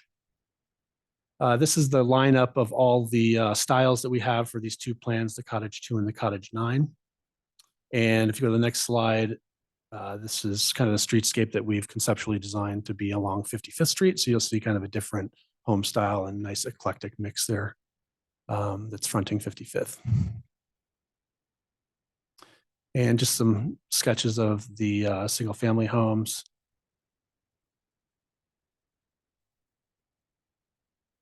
And I'm not going to go into this too much, Chandler. You've covered the zoning and comprehensive plan. I think it's pretty clear that we're in the area 2 and the RL2 zoning makes sense. It's contiguous with Greenbelt Meadows. It matches the comp plan LR2 to RL2 to LR in the comp plan. We're about 3 units per acre overall. We're a little higher density, obviously, on the developed portion of the site, but overall the property is very low in that range of 3 per acre technically. So I'm not going to go into the details. I've analyzed it as well, but I think Chandler has covered it, how we're fitting into the comp plan and meeting all the housing goals for the city of Boulder. So sure, I think I'm wrapping up. It's perfect. You can just advance through a couple at the end there. That's good. Yeah, so just to sum it up, out of 21 total livable units that we have out there, including the ADUs, about 15 out of the 21 will either be what I call market rate attainable or permanently affordable units. So we're very proud of providing this type of housing. We try to avoid subsidized housing if we can. We're excited to provide affordable housing when we can, and in this case, not really have a formal subsidy. So it's pretty exciting. We do have one project that we're doing 120 permanently affordable housing project in Denver, a LIHTC deal. So we're familiar with subsidized affordable housing as well, and we've done a community in Longmont as well, similar to that. So, but this is exciting because it's in Boulder and we can provide this without a formal subsidy. So it's pretty exciting. Preserving half the site and, really creating that unique community feel there, and preserving the existing meadow and pond and all the improvements on 55th Street, as you see. That'll be a really cool edge to the project. So thanks for your time. And yeah, Okay. we can cover some questions. I'll let you ask them again if you want, or I can roll through my list, however you want to do it. We'll get to, that's normally the next phase, but we're going to just interject here for a second and let Sloan, who I believe is ready to answer one of the earlier questions. So, and then we'll get to the questions for you. Okay, take it away, Sloan. All right, thanks for your patience while I sort of went through the agreement and understood all the different requirements. So if you look at the annexation agreement, section K states that the project must be consistent with chapter 913 inclusionary housing and also the associated regulations for inclusionary housing. So as part of the code, it does create the authority to sort of regulate HOAs. And then looking at the regulations, there are a lot of requirements, making sure that the affordable units are not paying an undue share of the dues. So as part of the on-site agreement or the covenant, there will likely be some requirements about the maximum allowable HOA fees at the time of sale, what the HOA fees were based on unit size. There's also likely be a requirement about HOA training for buyers of affordable units. So the short answer is that will all be addressed through the on-site agreement or the covenant. And the city will be reviewing the HOA dues and the declaration as part of the whole process. Okay, great. That answers it for me. Any other topics for Sloan or follow-on questions while we've got Sloan here? Just quickly, Sloan, could you point us to where in the code again that exists if we want to look at it later? So all of the details are in the regulations. They're posted on the housing website, but it's chapter 913 is the inclusionary housing section of the code. It does talk about how we have the authority to review HOAs if there is permanently affordable housing in the development. Okay, thank you.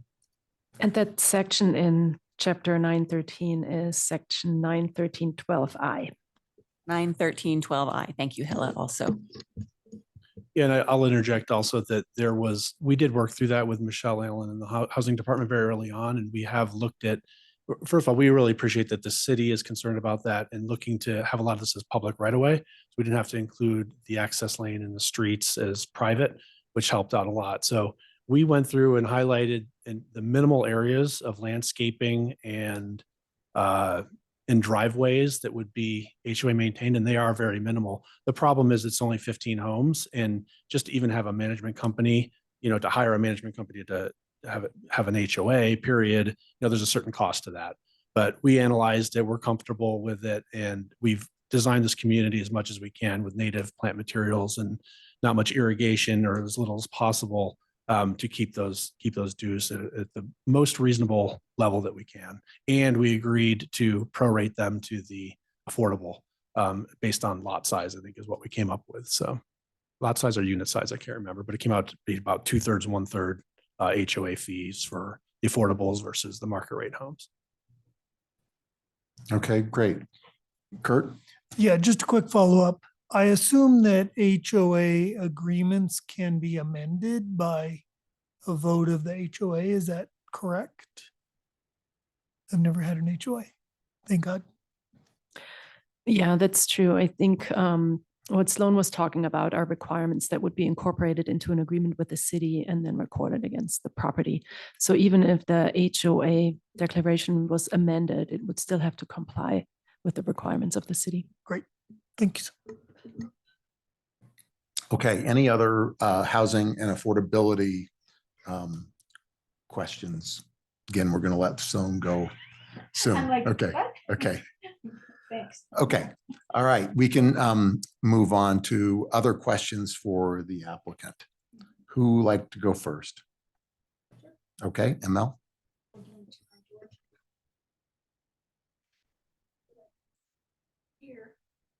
George, yeah, go ahead if you'd like. No, I don't have any additional questions. So yeah. Okay, all right. ML.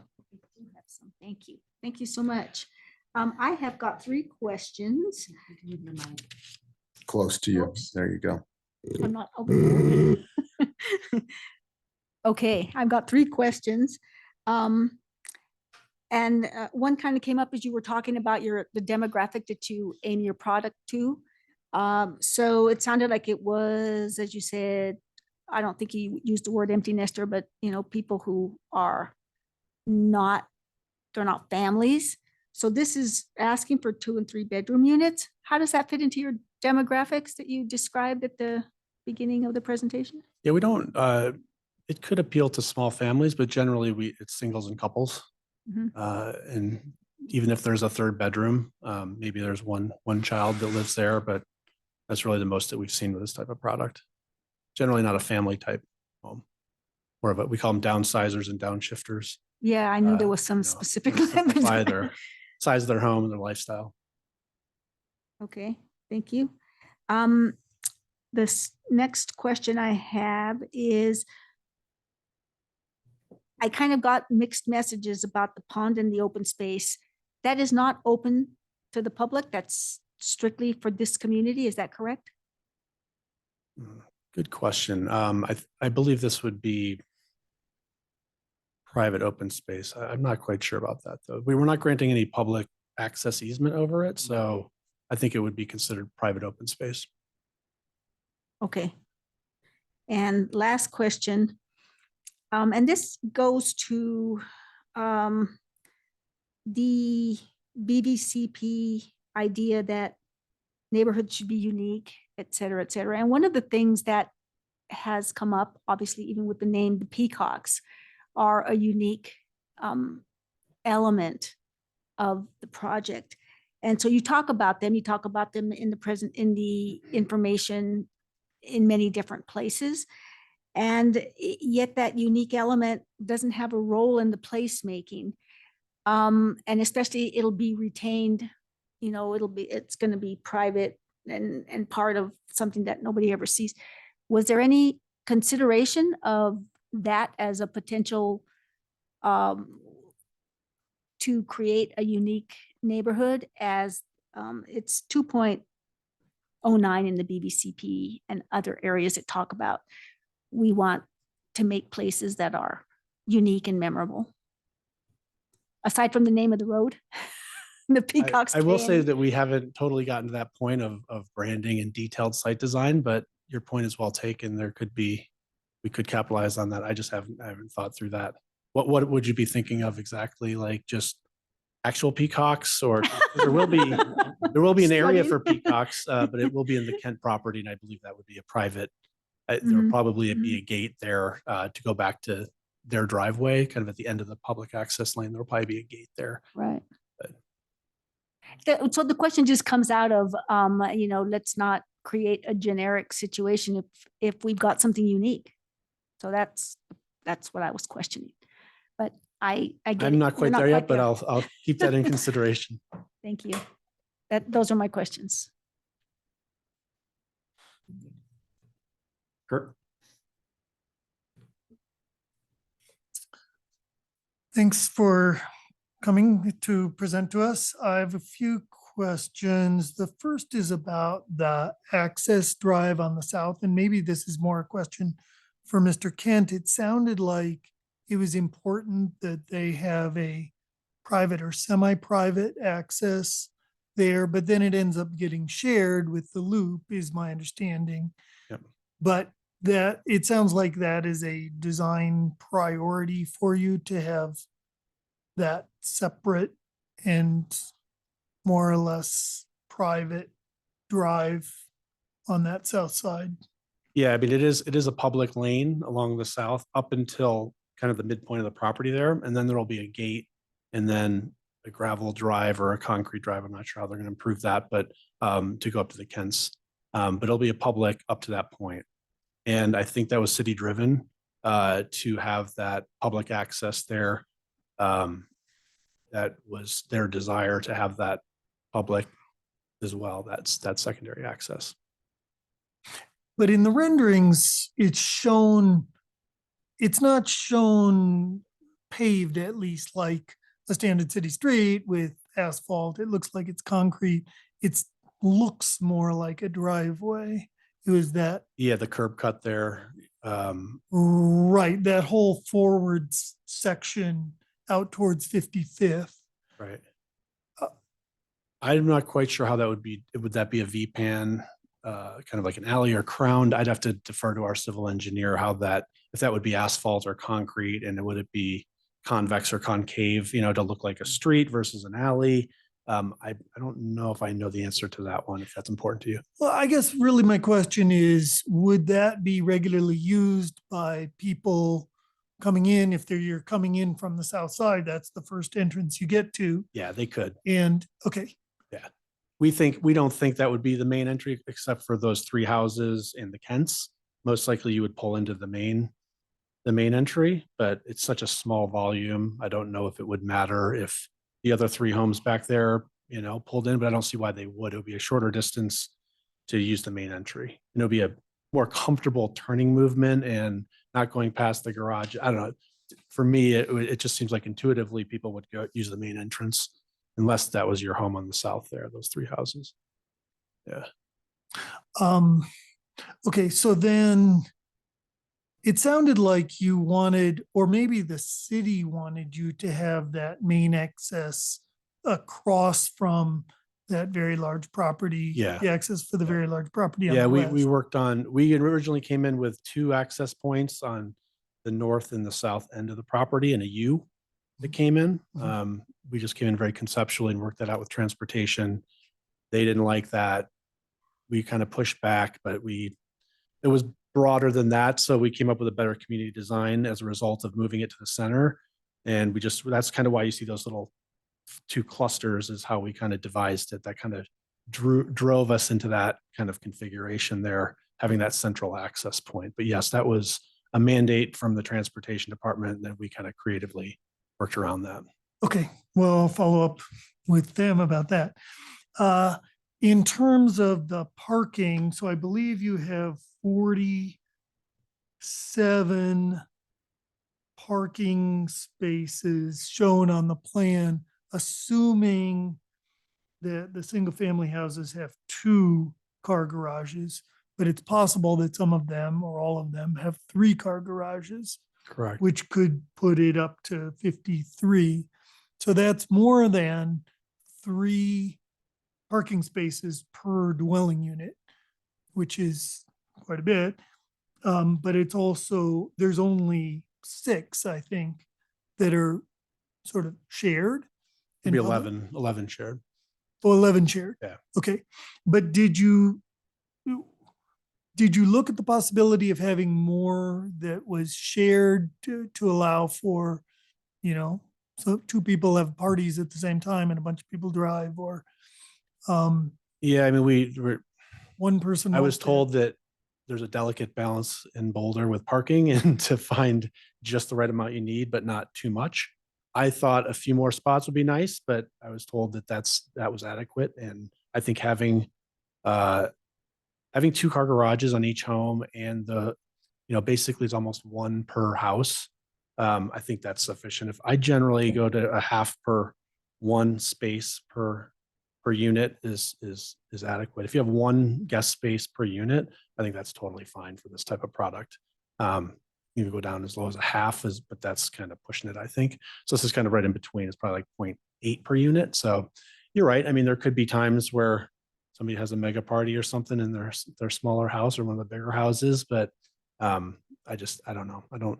It'll be interesting because the HOA will have to manage that aspect of it. They're not going to want to see, they're going to want to manage themselves that people are not parking their third car out there. So they might have incorporate that into the rules and regs. They might post it. It'll probably be self-policing if that's the route they go, but there's going to be some cooperation here among the residents too. They're going to understand the situation and know that that's what the parking is for and come to an agreement. Is what's going to happen. Okay, yeah, and just so that nobody is too shocked, I was not actually suggesting additional parking. I was suggesting that maybe some of the garage parking, the dedicated garage parking could be made shared to allow more flexibility. Or I was contemplating that possibility.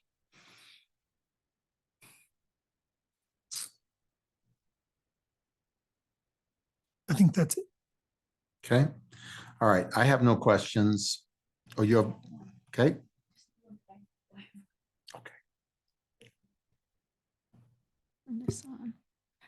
I have one final question on the public input. So I understand that there was one Zoom meeting after the plan changed significantly from the concept review. And when I looked at that information from that meeting, it was substantially unclear to me as to whether the neighbors supported or didn't support the expanded project. How did that, I mean, it went from what originally you had, how many units to now 15? I don't remember what the original concept plan was. Well, it went from 4 to 12 to 15, I believe would be the Right. progression. So the neighbors are fine with the project having gone from 4 to 15? I mean, I couldn't understand how the review just talked about, these subjects were talked about. It didn't say what the didn't- outcome was. I don't think we got violent opposition to the project. We heard concerns about, that we're gonna, by building these homes, we're gonna flood their community. So there's wildlife, on the property.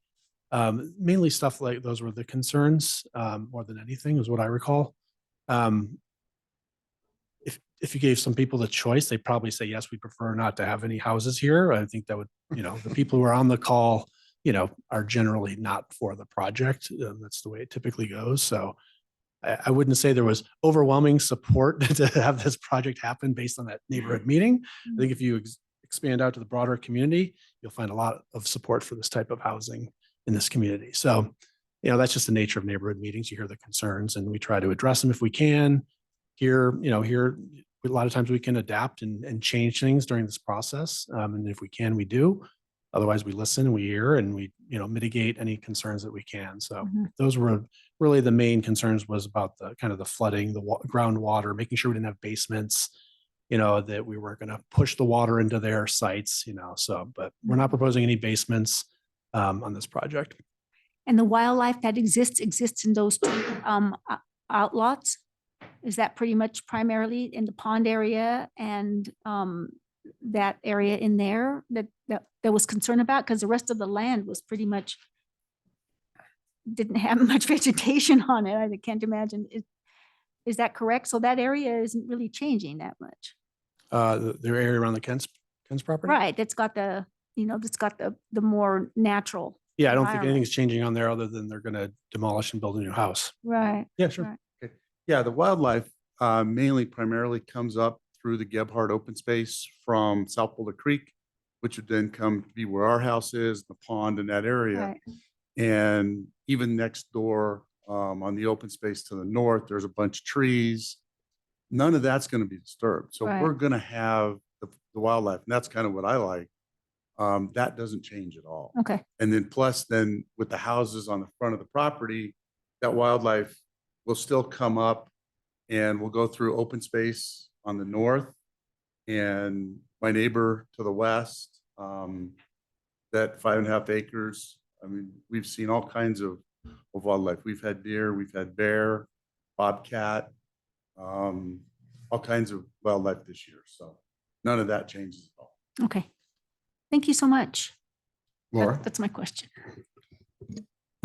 Thank you. And by the way, I did visit the site and it is beautiful. And I'll say more about my thoughts on the site design, but I think you've done a great job of trying to balance the benefit that the city is asking for with retaining the natural features of the site and a nice home for the Kents. So that's my general thought, although of course we haven't had our public hearing yet.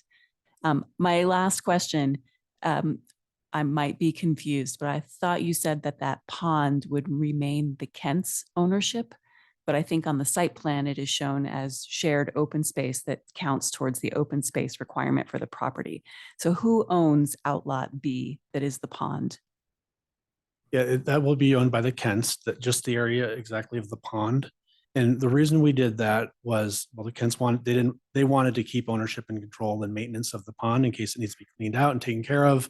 It's their pond and they wanted to keep it that way and be able to maintain it as such.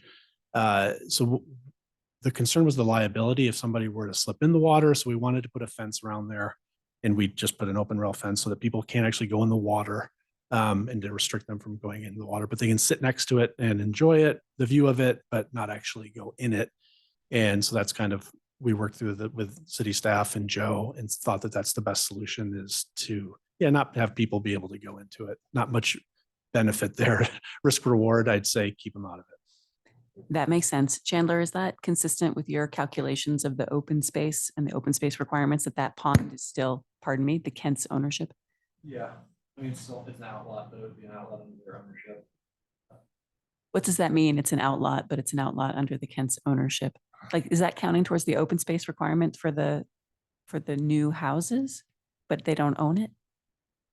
Yeah.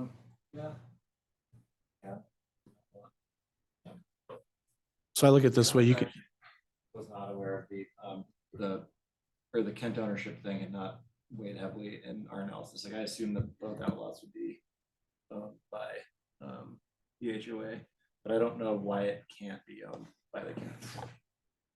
Yeah, I think ultimately for the purposes of calculating open space, I don't think that it makes a difference. It doesn't make a difference. I guess my concern is, when we approve a site review, we approve the homes, and then there's a certain amount of open space that's required. And if they don't own that open space that is part of the project, that access could theoretically, I don't think the Kents would ever deny access, but if it's owned by somebody else, couldn't access to that open space? Well, they'd be in denied? violation of the site review approval then, and we would have enforcement authority, could rescind the site review. So I think we would have enforcement authority there. Okay, so the annexation agreement requires that open space is shared and it is open access to the homeowners who will purchase the new 15 units. Site review. Right, the site review application, not Site the review. companion site review, that goes along with the annexation. There is a requirement in the annexation agreement that requires equal access to the open space that's available to the market unit owners. But it doesn't require that the affordable unit owners have access to all of the open space that's designated for use of the replacement dwelling unit, the Kent's house. So I don't know what the plans propose in terms of who may use that pond area. The pond area looks like it's associated with the Kent property and it's fenced. so whether it was the Kent ownership or not, we would still put a fence there and they would not be able to access it. So whether it's owned by the Kents or not, everything would look and function exactly the same. And the people would always have access on the trail to the seating area right next to the pond, unless Joe built a brick wall. Visually obstructing the pond is really the only downside I can see, playing devil's advocate to the residents not being able to enjoy the pond. No, I understand that. But if at some point in the future, I'm just trying to make sure that there will be perpetual access for the people Yeah, who buy there these. will, yeah. Because if we are approving it as a package, as a site review, that they have this amenity, and then in the future, potentially they could be denied it by a future owner who believes and has the deed to that property. What prevents a future owner from denying access to either the market rate or the affordable housing owners? Yeah, and again, so the discussion was always about the pond being fenced off. So they were never gonna have actual access to the pond itself, other than as a passive recreational amenity to sit around the edge of and enjoy. So yeah, the site review approval, the fact that that's included in the tally for the overall open space for the development, and the site review approval is what requires ongoing access by residents to the open space. Because they will own the track. They'll own the track that the trail goes. The trails, Yeah. okay, that goes around the pond. Yep. Okay, and is that both the market rate and the affordable? If there's something in the agreement that excludes the owners of the affordable units, I think we need to fix that. No, it's the affordable unit owners will have the same access as market rate unit owners. Okay, I'm sorry, I'm not following all the details, but as long as you feel confident that that is the case, then I'm good. Yes. Thank you. Laura, I appreciate your concern. It's not dissimilar to the Millennium project and private ownership of what is historically public space, except anyways, I think we can also address this potentially in deliberations and in conditions or motions. So, okay, George is confirming with you that you don't have any questions and that we're going to close the, okay, he's saying no. No, All right. no more questions. Okay. Last call on questions for the applicant. Okay. Thank you. And I'm going to propose a break now, then the public hearing, and then deliberation. So we're going to temporarily adjourn for, we'll take 6 minutes and take a break.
Okay, I'm going to ask everyone to go ahead and take their seats and we'll get back in session here.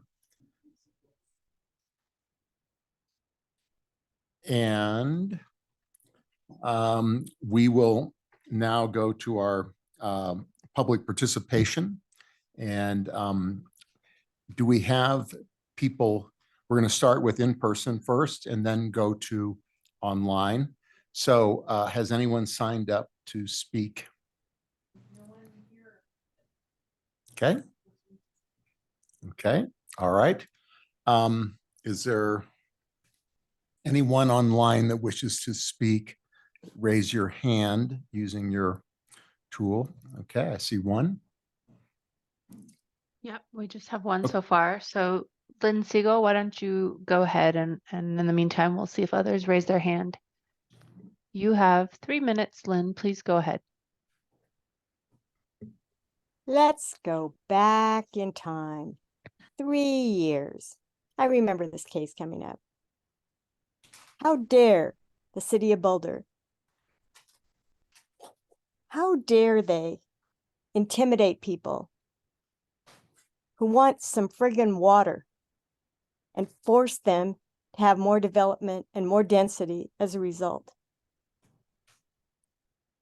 Now, I appreciate, I think his name's Joe Kent, and his effort. But he should have had the max 4 houses on this space, and he should have gotten his friggin' water annex with the annexation. I mean, he had an issue with the flood, and the city of Boulder should not put him in that position for quote unquote affordable housing. Because guess what? We all know, all of you on this board, you know that in Boulder, affordable does not mean more in an inelastic market. It doesn't mean smaller either. Actually, the bigger, the better, and communal housing in the bigger. And that's what you've got to look at Alpine Balsam coming up. Because you're going to catch HH from me on that project when that comes along. But you know, so much of this is just not okay. This is like, and with all due respect to the fact that these people are judiciously doing their work, you know, putting together all of these projects. This is just not applicable in Boulder. It doesn't help Boulder. It doesn't, I could go through the Boulder Valley Comp Plan and prove to you on every friggin' case that this is not viable for Boulder. This is not beneficial. This does not provide community benefit. This does not provide all that the Boulder Valley Comp Plan is attempting to do. It does not improve jobs, housing. This is a car-oriented community. What it does is it inhibits me when I'm trying to get across town on my friggin' bike. And I live in Central Boulder because I have to wait 10 minutes to get across 28th Street. Because when these people go out in their cars, guess what? They link their trips and they travel all around Boulder. And this is not a 15-minute neighborhood. There's no services around there. They've got cars to go everywhere. This is Jared Polis's wet dream. It's just like Waterview, now called Weather Vane. Changed the name to protect the innocent. It's another it's not as big as Waterview, 400. It's a sprawlish little city. Thank you, Lynn. Any other members from the public wishing to speak? This would be your chance to raise your hand and let us know. Okay, back to you, Chair. Thank you, Vivian. That we will close the public participation portion of this item and move on to board deliberations. And so with the agreement from my cohorts, rather than, I think in my view, staff's done a great job with the 4 key issues and their reasoning behind why this project complies and meets those 4 key issues. So I'm not wanting to dismiss that. I'm wanting to say, does anyone have specific concerns that they'd like to voice? Conditions that they are thinking about, anything outside of what staff has put forth here?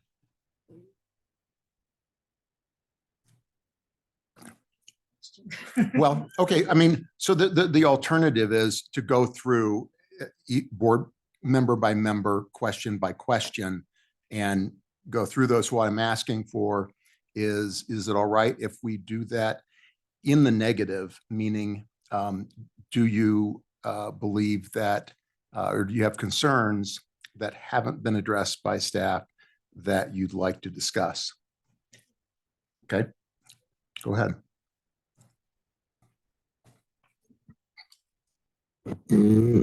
So I appreciate that so many of you all, I think 2 others, were wondering about the ADUs. I'm not clear on why the ADUs cannot be deed restricted affordable. That is they're being granted a height variance that they can go up to 25 feet without having this steep roof requirement that all the other ADUs in the city of Boulder are subject to. So they have got a variance to the requirements of the ADU policy. And the city's policy has been, when we get something, we give something. In the ADU world, it's usually a deed restricted, affordable ADU will get us the additional things that we might be needing. For example, more square footage or a reduction in the parking. And here something is being given and we're not applying that same kind of logic. So I think that there is a case for these ADUs to be subject to a affordability requirement. And when I read the application, it includes the ADUs in the thinking of, we're providing all this housing, we've got all these ADUs. There is no guarantee that the ADUs will be actually rented. A lot of people see the ADU as kind of bonus space. Their guests and family stays in it, and it doesn't come back to the community as a benefit. So I'm not sure how we might require that these become rentals and subject to the city's affordable rent guidelines. I know there isn't much of a difference with what most people charge for ADUs and what the city requires, but you never know what's going to happen out into the future. So that's my biggest, I think, unresolved concern, is that the ADUs, can be a true benefit to provide additional housing. And we are giving them something that it has historically been tied to a deed restricted affordable ADU. So I'm going to put those on the table for consideration as we, and I'm not sure, Hella, if there's anything, do you see anything in sort of putting putting conditions on the ADUs so that they actually become a component of affordable housing? I think a requirement could be created through the annexation agreement. It may be something that the applicant and the city both would have to agree on, because it's an agreement. And I don't understand the financing part of it and whether or not the development then is still feasible or not. That's something to consider. The other thing that I wanted to clarify is what's proposed tonight does not already approve modifications to the height standards for the ADUs. What the annexation agreement anticipates is the authority of the city manager to modify the roof gable requirements if that's necessary to create a livable detached accessory dwelling unit because of the fill that has to be added to the site. And you all know how the city measures height, looking 25 feet out. So it's not clear yet that that will actually become reality. It's just authority that's being created just for those circumstances. And could that authority be then subject to these additional requirements? Should they grant added? We could benefit? create something like that in the annexation agreement, yes. Mhm. But just to also clarify though, what Sloan said earlier is we don't, when there are affordable ADUs, they're not deed restricted. It's not the same as an affordable dwelling unit. It's just an agreement that they sign. So it's definitely not the same thing as a deed restriction. It gets recorded. It gets recorded. Mhm. Yeah. So it's a legally binding. Yep. As far as transfer of property and this is Yeah. what you're supposed to be doing. Yeah, and what Chandler is referring to is the affordable ADUs that can be created under the code standards. Right. There could be different requirements under this agreement pursuant to the community benefit requirements associated with an annexation. Right. Okay. Can I ask a question related to that? Yes, totally. Just related to that and to clarify, I think ML, you were asking, can we require the future owners of these homes to rent out their ADUs rather than to use them for personal use? Is that legal? I was under the impression that we could not require someone to rent out their property. I'm not sure that we could, and I don't know how we would enforce it, but because ADUs already have, pretty strict kind of rental requirements. There's owner occupancy, so the owner has to live in one of the two units.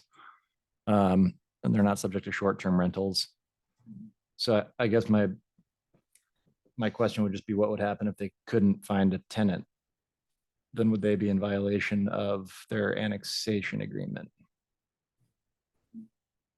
Right? That's where I'm not sure. So,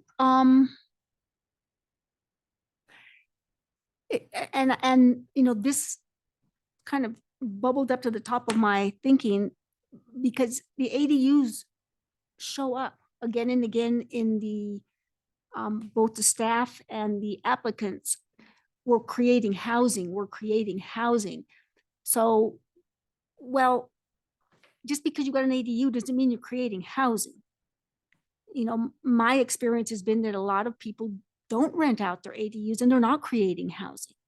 And if this property is getting the huge benefit of, okay, now you don't have to worry about a well that failed and you don't have to worry about these things. Plus you have the benefit of the sale of 15 units. It seems that the ADUs might pull some affordable housing weight. Yeah, I wish Sloan was still here. I know housing felt like, in their experience, when you build a house that has an ADU ready to go as a source of income for a homeowner, and they can just start renting it, that they've had pretty good success with people renting ADUs. But I hear what you're saying, that not everybody does. Right. And again, because the discussion has included ADUs and this is a benefit. We're getting ADUs we've got more housing, but we don't have any leverage to make sure that we in fact get new housing. Kurt, go ahead. And I just want to, as long as we're sticking to this topic, I'm ready to plow through this. Go ahead. Okay, that was my first question, the process question, but we should stick with. Yeah, Okay. let's stick with, I'd like to actually kind of this is interesting and important. And so I'd like to reach a point of at least a plan for how to deal with this later in motion making, and then we can go on to other topics. So anything on this topic? Yeah, so I share ML's second concern. I'm less concerned about the actual requiring that the ADUs be what we call affordable, partly because as staff has pointed out, the rents aren't that much different from market rate units. And also, more importantly, there's no income qualification for affordable ADUs, right? And so there's not necessarily any benefit from the city standpoint. But I am very concerned about the point that you raised, that in our neighborhood, we are neighbors, and there are a number of ADUs that I believe are not rented out. People use them, when relatives come into town, and then it serves as an Airbnb, sort of a non-paid Airbnb. They'll use it as a studio or whatever, and it effectively becomes an additional part of the house, and it's not providing real benefit in terms of additional housing. And so, yeah, the question is, how do we deal with that? The other thought that I had, and I don't know if this is possible, I don't know what we can vary in the annexation agreement, like, can we supersede any of the city code?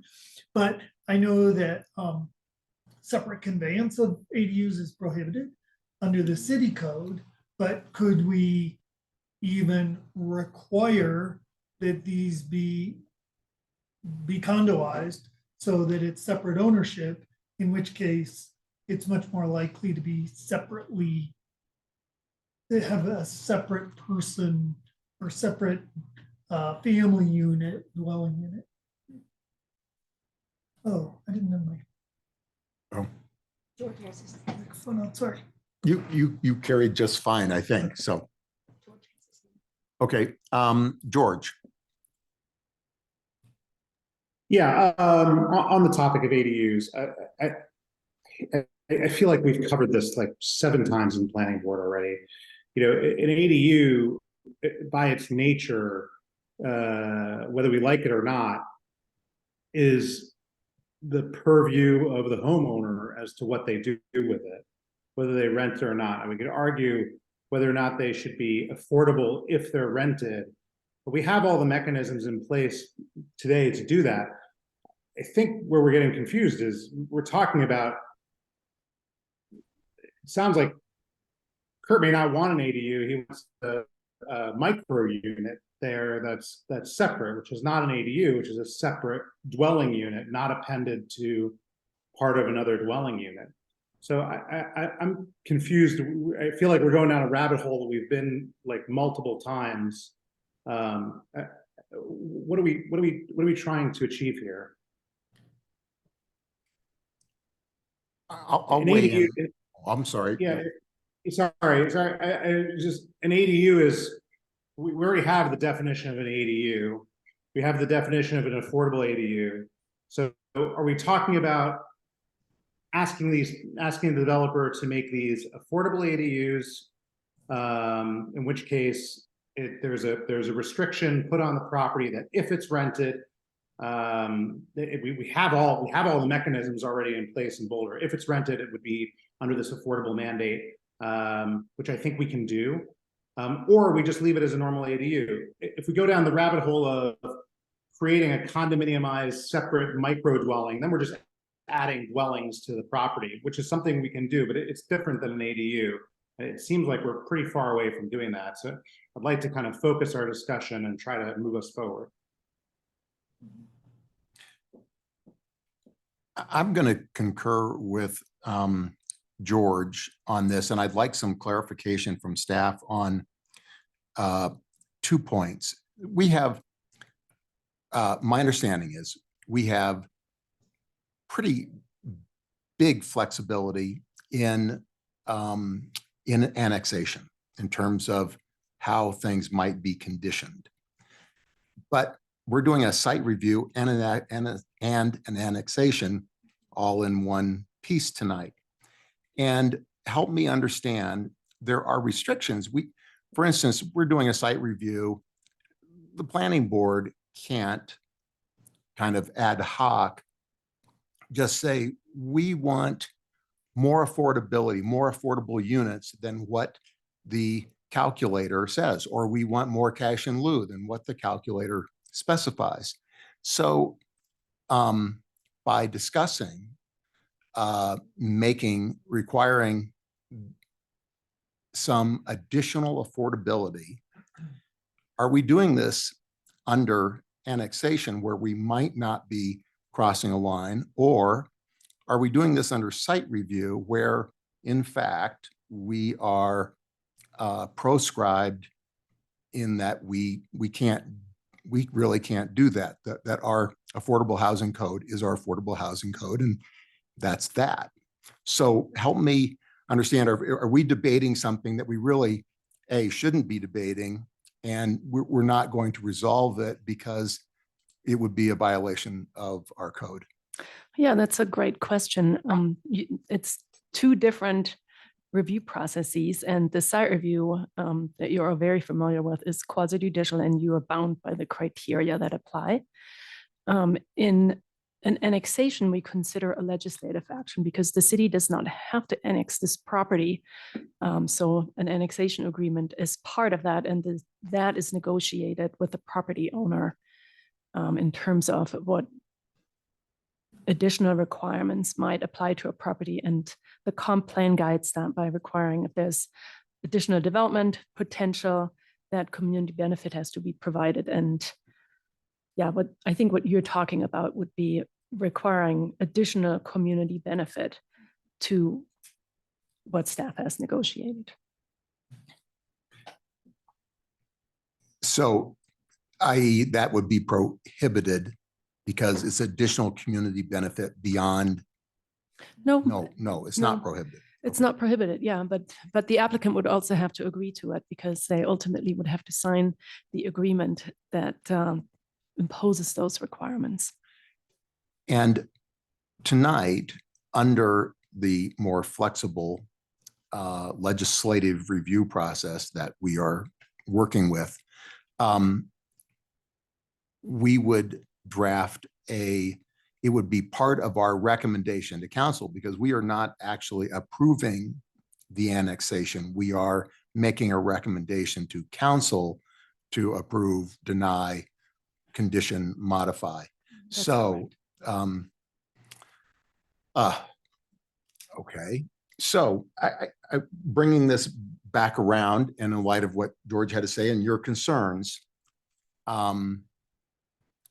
does anyone have a kind of a something that we could end up drafting into part of our recommendation to council that we could then look at as an amendment to the recommendation to council, that we would then vote on that recommendation? So what I'm asking you is you have one? Okay. But can I? Yeah, please. I'd like to, can I weigh in? Please do.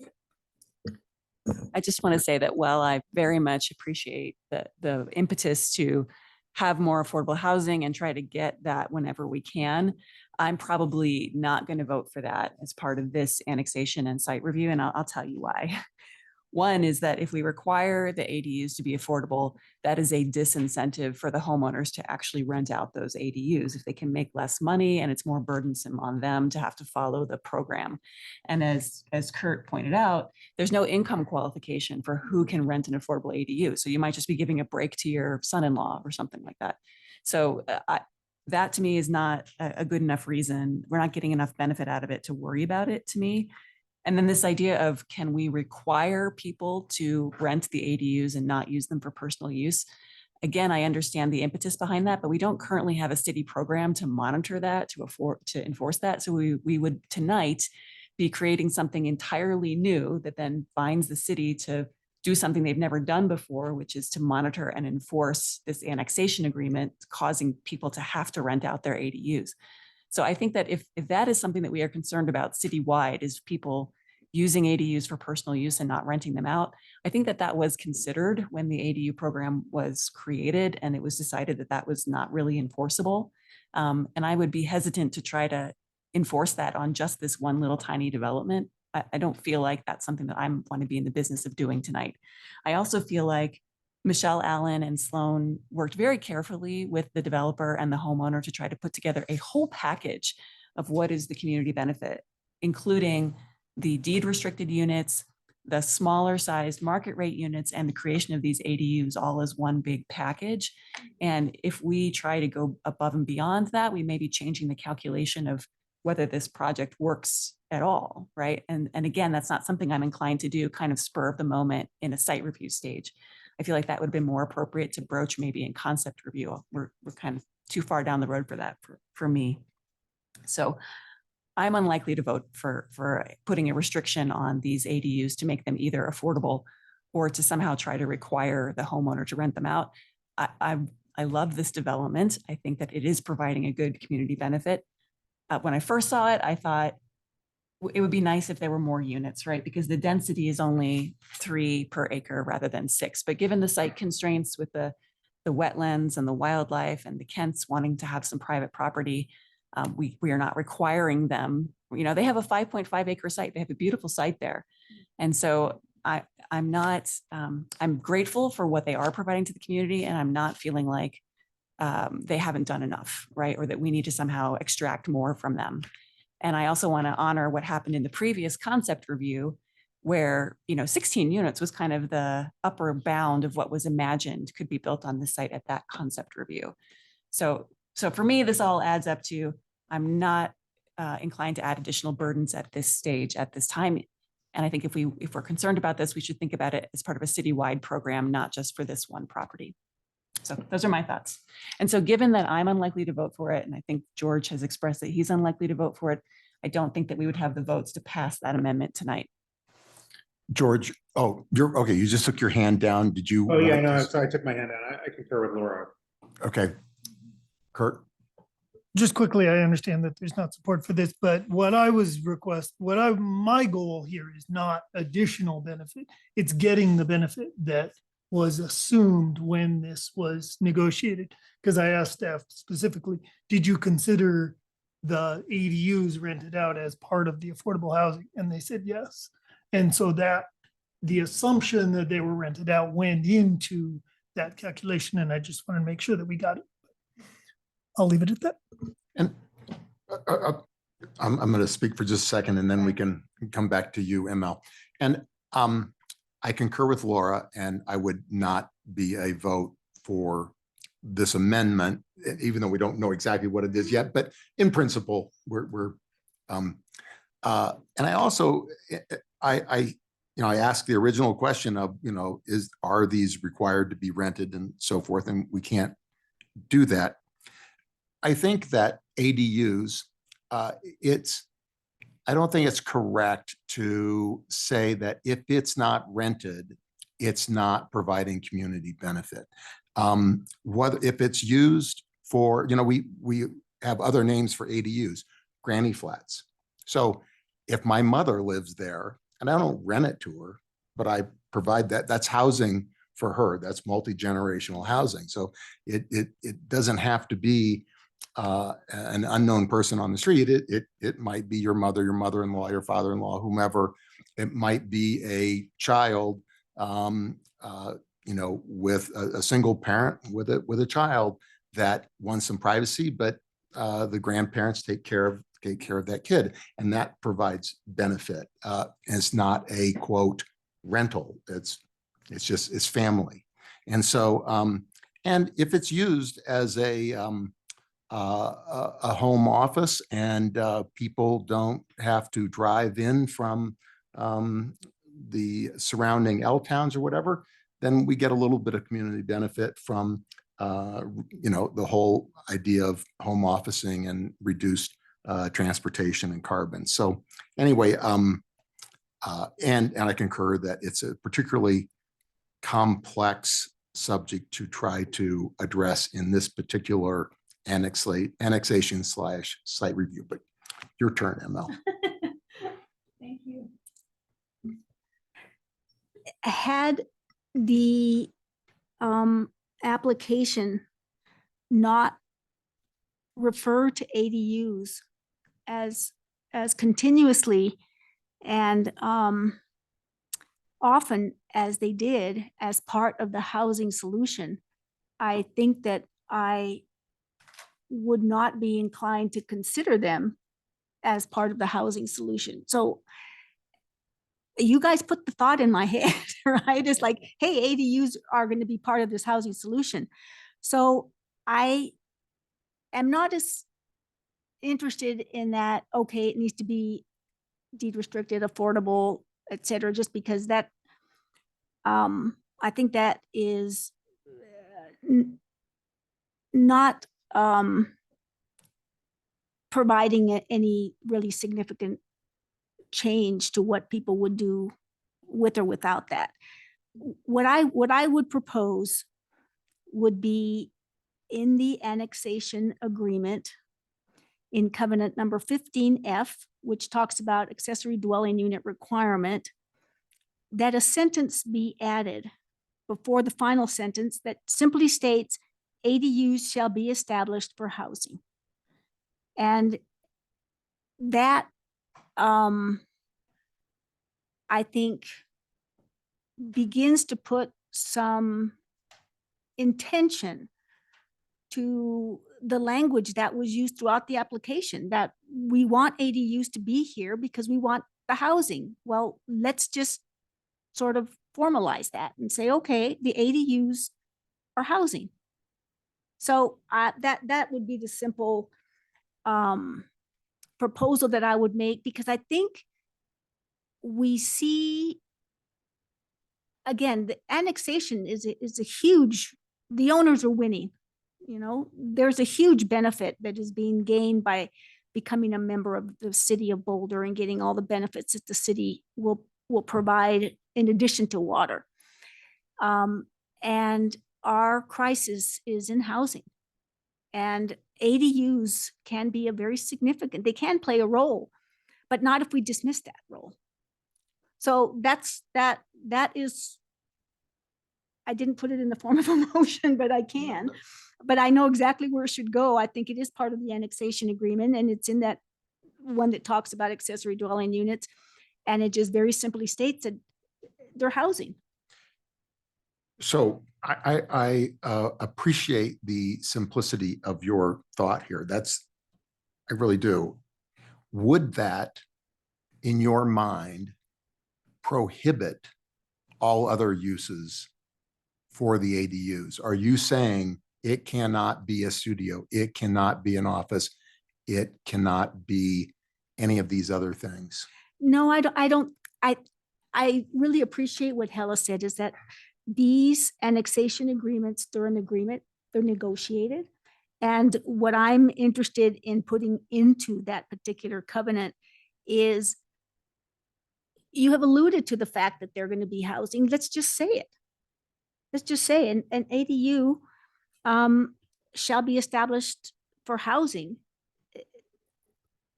I don't think that it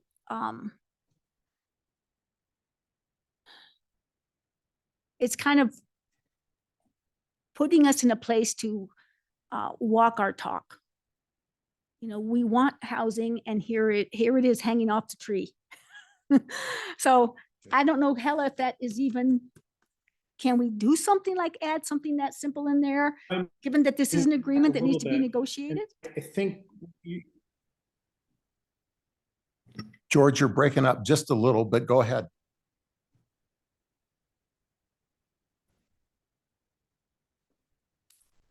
it feels like we're trying to do something much broader on this tiny development.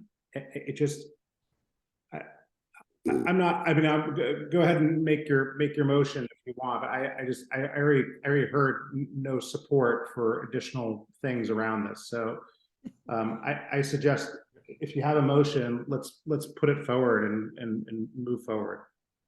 Yep, go ahead, Laura, and then we'll make a motion or not. I just want to ask a question of staff. If we did add that sentence, ADUs shall be established for housing, to the annexation agreement, Would it change anything? Would it give you something to enforce? Would it change anything? I don't know that it changes anything. Accessory dwelling unit is already defined in the city's code as a separate and complete single housekeeping unit. So I think the intent is there from a legislative perspective. So I don't know that it necessarily has a lot of intended effect. I'll just say from my perspective, and I'm repeating what we talked about with the ADU conversation, is that, you know, ADUs can have different functions over their lifespan. And maybe at one point in a family's life cycle, that ADU serves as housing for a relative. Maybe at another point it gets rented out. Maybe at another point it's a home office, like during COVID. So I think that people will use the space in a way that makes sense. It is a separate dwelling unit. It's not attached to the house. So it's not easy for people to go back and forth between the different parts of the ADU and the main house. You know, I think people will use that space in the way that makes sense to them, and that may change over time. And I don't know that us trying to regulate it is going to do much. So as chair, I'm going to maybe short circuit this process just a little and say that based on, take a quick straw poll here, based on the language that you just provided, we would need 4 of us in support. George has already voiced his dissent. Kurt, would you second that? Okay, so I'm going to propose that we move on, but I totally appreciate the thought and the fact that you came with wording. I've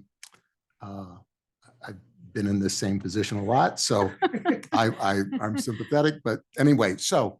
Yeah, I think my point is I don't want us to, the more often that we bring the subject of how can we in fact make more housing that is to serve the, we're talking about missing middle housing and those kinds of things.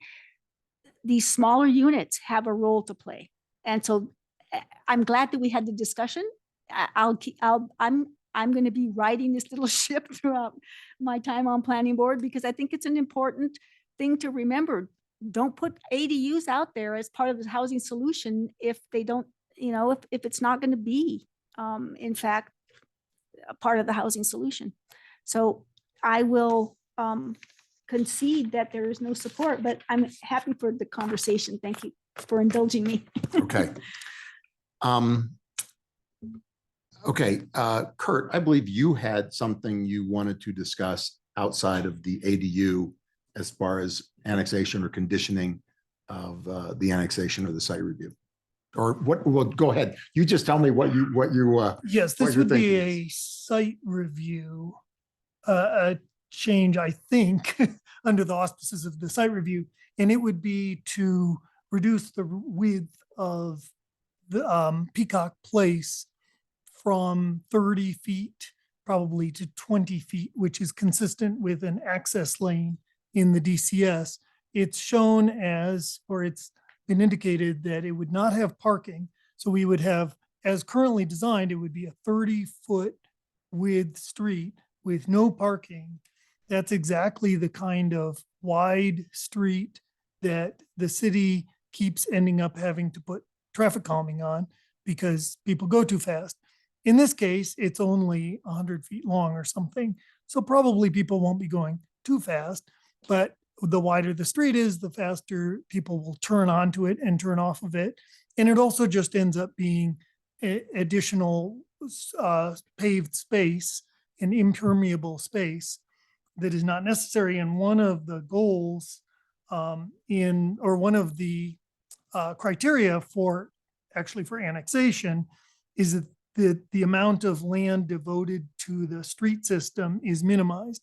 And I think a 30-foot curb face to curb face street section is not minimizing the amount of land devoted to the street system in this context. The access lane, which in the DCS is listed as a 20-foot street, it's stated it's intended for public access to no more than 15, as it happens, single-family dwelling units, which is exactly what we have here.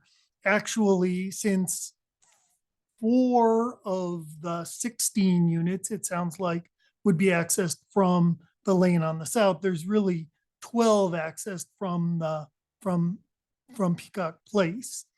And it's the access lane, the 20-foot access lane is designed for up to 250 trips per day. So 250 trips per day is like 20 per day for each of the 12 units that would be using it, which is like way more than would actually happen. So that to me seems like a perfectly adequate width. It would be consistent with the annexation criteria, and it would reduce the amount of paved space, and it would allow for a little more design flexibility potentially, because it would give 10 more feet to work with. What's that? Sure. I'm being whispered to that maybe Ed has some commentary on this. Thank you. I haven't given a lot of thought yet because I didn't expect this one necessarily to come up. We would want to look at it closely to make sure that we weren't going to have a problem with trash trucks and other entry, of course, in there, which is part of the intent for having a reasonable size street coming off of 55th is a larger street there. So we would want to be careful and look at that. It's certainly something we could further consider in there. Other comments regarding Kurt's thoughts here? Laura?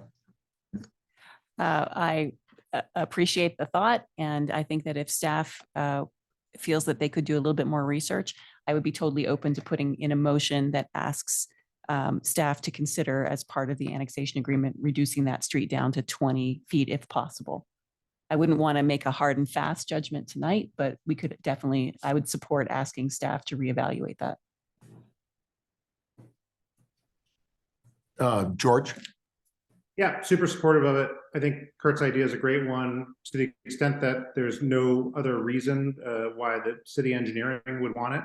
And once they take a look at it, I like what Laura said. So I think it's a nice idea. Thanks for thinking of it, Kurt.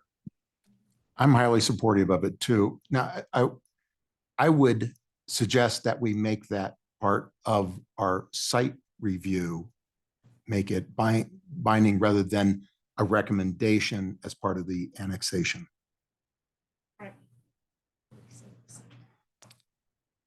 You said make it binding. Well, in the sense, when we condition a site review, that's quasi judicial. So if we made a motion to amend staff's motion that the site review was conditioned, unless it was physically dangerous, impossible under the code, that we were violating the code, that it would be part of the site review, the condition of our approval of the site review, which would carry more weight than if we say, gee, council, we suggest you approve this project, and we also suggest this, which they might dismiss. Agreed. Okay. Laura. Would it be appropriate to ask the developer, Boulder Creek Neighborhoods, whether they would have any objection to taking that street down to 20 feet rather than 30? If they have thoughts about that, I'm getting a thumbs up that they think that's okay. Okay. Maybe you had thought about something we had not, and Mr. Kent as well is fine with it. Okay. For what it's worth, we definitely required it. Your mic's not on. Sorry. So for what it's worth, we required it. So city transportation engineering staff said that they had to provide the 30-foot street. Yeah. And I'm sure there was a reason. We don't know it right off the top of our heads, but we will look into it. Well, I think to Edward's point, it's about safe access, making sure that we have room for utilities, detached sidewalk landscaping. So I think it's certainly we can study something we can study further, if that's the direction. It has been my experience that at times, what we suggest or require from developers actually doesn't meet the DCS and is contrary to our goals. And so, and I'm not saying that to raise anyone's hackles, but you know, when we talk about trash trucks, well, you know, we have trash trucks servicing alleys on the hill. We have streetscapes that are 30 feet wide with parking on both sides. We have, you know, you look at any number of streets I could point out that where we don't have speed mitigation for exactly the reason Kurt has pointed out, we have parking on both sides of the street. The street is narrower and the neighbor, everyone's happier because people go slower because it's a narrower cross section. So anyway, I would happily second this motion when we get to that. So here's what I'm, from a process standpoint, I think we have a viable condition to consider under our site review motion. Is there anything else that someone wants to bring up? And so, Kurt, I'm not blowing by it. We're just going to put it in the queue to consider, and you can work on some specific amendment language. Laura. Thank you. So hearkening back to an earlier topic, Chandler, could I ask you to work with Amanda to pull up the site plan that shows the open space, that shows the whole property, including the open space and the outlots? Yeah. Will you just share my screen? Thank you.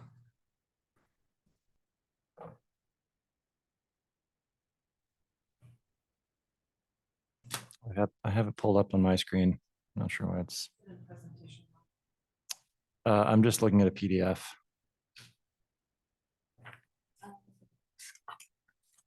It's on page 15 of the packet, if you're able to display it, Amanda.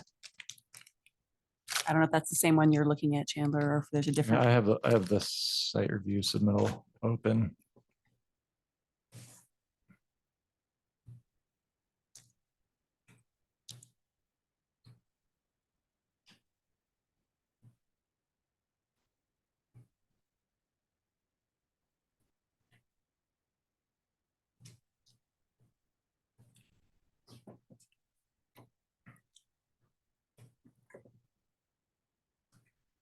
Sorry for the delay, folks. And Chandler, I'll just tell you why I'm asking. I'm hoping that you can walk us through, just for my own peace of mind, who owns what, like where will the Kent's property start and end? What will be sold off as this new development, Peacock Place?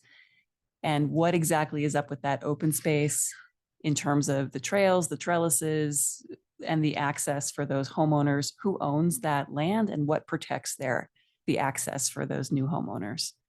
I know that we've talked about this and I'm not 100% clear, so I just would like to go through that. Yeah. And so we usually don't, I mean, I can say we usually don't get deep into the issues of like ownership during site review. I mean, the fact that it's shown as an outlot implies that it is supposed to be commonly owned, right? Like usually outlots are commonly owned. Not I did not know that. Um, Now I do. So honestly, the outlot being owned by the Kents is kind of new information for me. I'm still like, okay. There you go. Yeah, that's the one that I'm looking at is the one on top. Although the one at the bottom might work as well. Yeah, the one on the bottom is probably.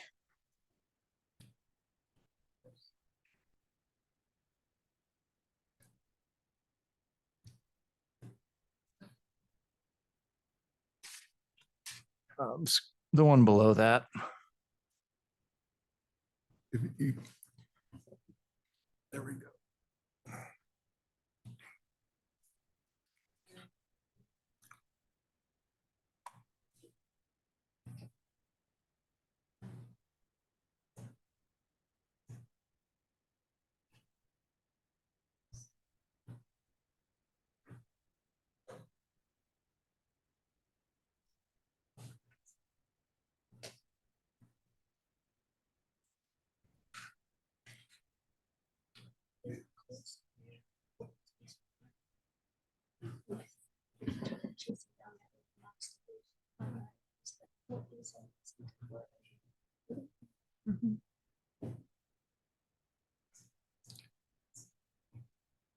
what you're looking at? Yes.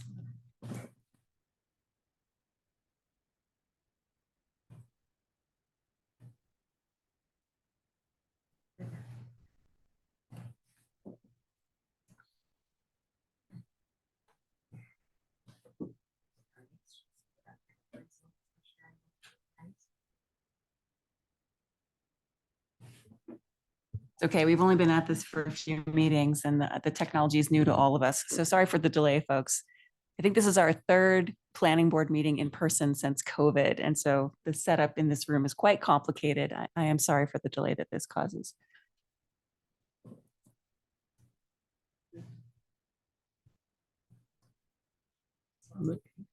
There you go. I think that's probably good enough. I don't know if Chandler can either verbally describe or if you can give him control of the mouse so that we can talk about what's what here. So verbally, I can describe it. You can see there's, can you zoom in a little bit more? Sorry. Page 15. Yes.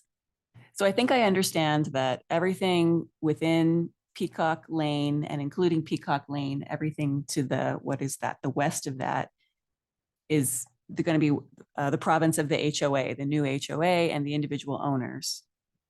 And that the light green area on the right that has the Kent's new home and it has the Peacock Aviary and the tool shed or the shop area and that loop of the driveway, that is all Kent's private property, the Kent's private property.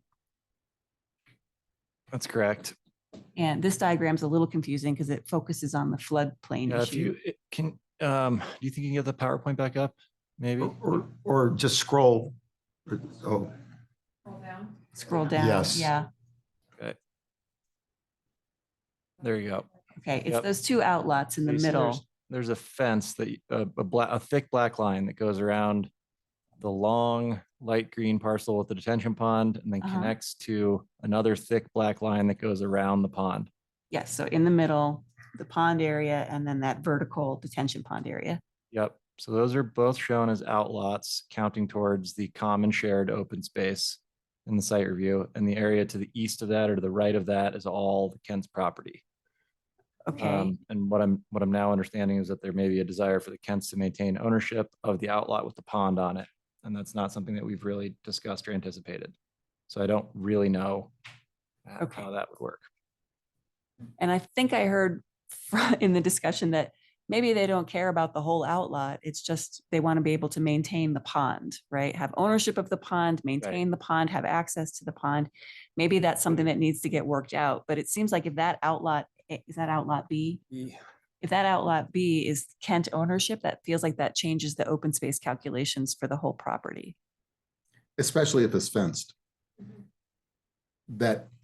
But the it's- fencing is just around the water. It's not around the whole lot. Well, right? but so, yeah, but if that whole area The whole is, outlot B. if outlot B is fenced, but counts towards the open space, the required open space, then,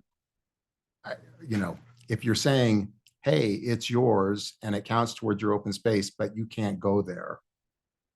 But you can look at it. And the concession that we made with them was to provide the trellised seating area at the fence boundary. So that was kind of where we landed with, if you're going to fence it and not let people jump in the pond, which, they probably shouldn't be doing, then at least make it so that people can passively enjoy it, like from a close distance. And so that's where the trellis seating area came from. But yeah, I understand the. And is that the black rectangle that's on the west side of that fence boundary is the trellis Yes. seating area? Yep. Okay. I think as far as, keeping that as part of the shared open space, I think there is probably a way for us to manage or create the subdivision agreement such that the Kents are in charge of maintaining it, but access, whatever that means in this context, even though it's fenced, is still granted to the residents. And do we need to do anything tonight to ensure that? Do we need to write that into the agreement somehow? Because it sounds like that's the intention. And we're just arguing over the legalese of who owns what and how do we ensure that that access is guaranteed into the future and that somebody won't, you know, do something in the future that we're not anticipating now. I see that. Yeah. Can I clarify? I'm Sure. Sure. Come on up to the microphone and share your thoughts. I may end up being questioned and not have thoughts. It's late. There are two lots that will be under the Kent's ownership. The lot that's around the lake, or that is essentially the pond, not the lake, the pond, and then the rest to the east. One of the major considerations in carving out the pond the way it was carved out, the pond is actually part of not just a water feature, but it's actually part of the wetlands, and it serves, you know, there's a ditch that goes through there. It has to be maintained. But even beyond that, to a point that was being made earlier, if you have ownership of the pond be in the neighborhood to the west, now you have a massive insurance policy problem. You have a huge cost that gets imposed on the ownership there that you then have to divide up among the owners. You have access to that. So that was actually a real consideration from our standpoint in, let's try and keep the ownership over here and keep it segregated for the purposes that you've been talking about. So there was a practical reason behind it. That makes sense. And I completely appreciate and have gratitude for what you're trying to do here, which is, you know, the Kents are graciously agreeing to maintain the pond and allow access, which is wonderful. It's just, it's the legal aspect here of, can we count something as open space for this development that they don't actually own? And so what is our mechanism for doing that in the agreement? And I don't know if that's a hella question. I mean, technically we can count everything, right? Like it's all part of the PUD. So even though the Kent's home, like the Kent home will be replaced and they'll maintain ownership of that property, technically the whole area is subject to site review. So even though it's fenced off, we kind of have the ability to include the entire Kent's property in the open space calculation. They've just broken it down, I think, for really more for purposes of illustration, showing like what will actually be accessible to residents versus what will be private property. But I mean, in terms of the legalese aspect, I think there's a bunch of different ways. Like we can include any of this as open space, really. I mean, I guess that makes sense because each parcel has its own private open space. Right. I don't know if this is not a concern for staff, then it's not a concern for me. I just want to make sure that it's been thought about and that we are not creating a precedent here of how we calculate open space when it doesn't actually belong to the people that we're calculating it for. And one protection that you have going forward about it always being there is by having the size of that lot be just the pond, you can't do anything else with it. Right, yeah, and an outlot is, yeah, by definition undevelopable. And it's gonna be, it's a wetland. It's part of wetland C. So it'll now be protected by the city's wetland regulations as well. So am I going down a rabbit hole that we don't need to go down because we're fine? We're not terribly concerned about it as staff. Okay. ML has a question. Go ahead. So this zoning RL2, I'm looking at it in my mind. RL2 has a requirement of open space. They don't have a, minimum lot size or something. So that is in the zoning, 6,000 square foot per dwelling unit. And this agreement looked at making, somewhere there was language about, it's not going to be per parcel, it's going to be in a common area. So the question that I'm wondering about with all of this and how the open space gets calculated, when the open space requirement was derived from the zoning. And this project then is choosing to make that not per unit, but across the entire project. How does that get calculated if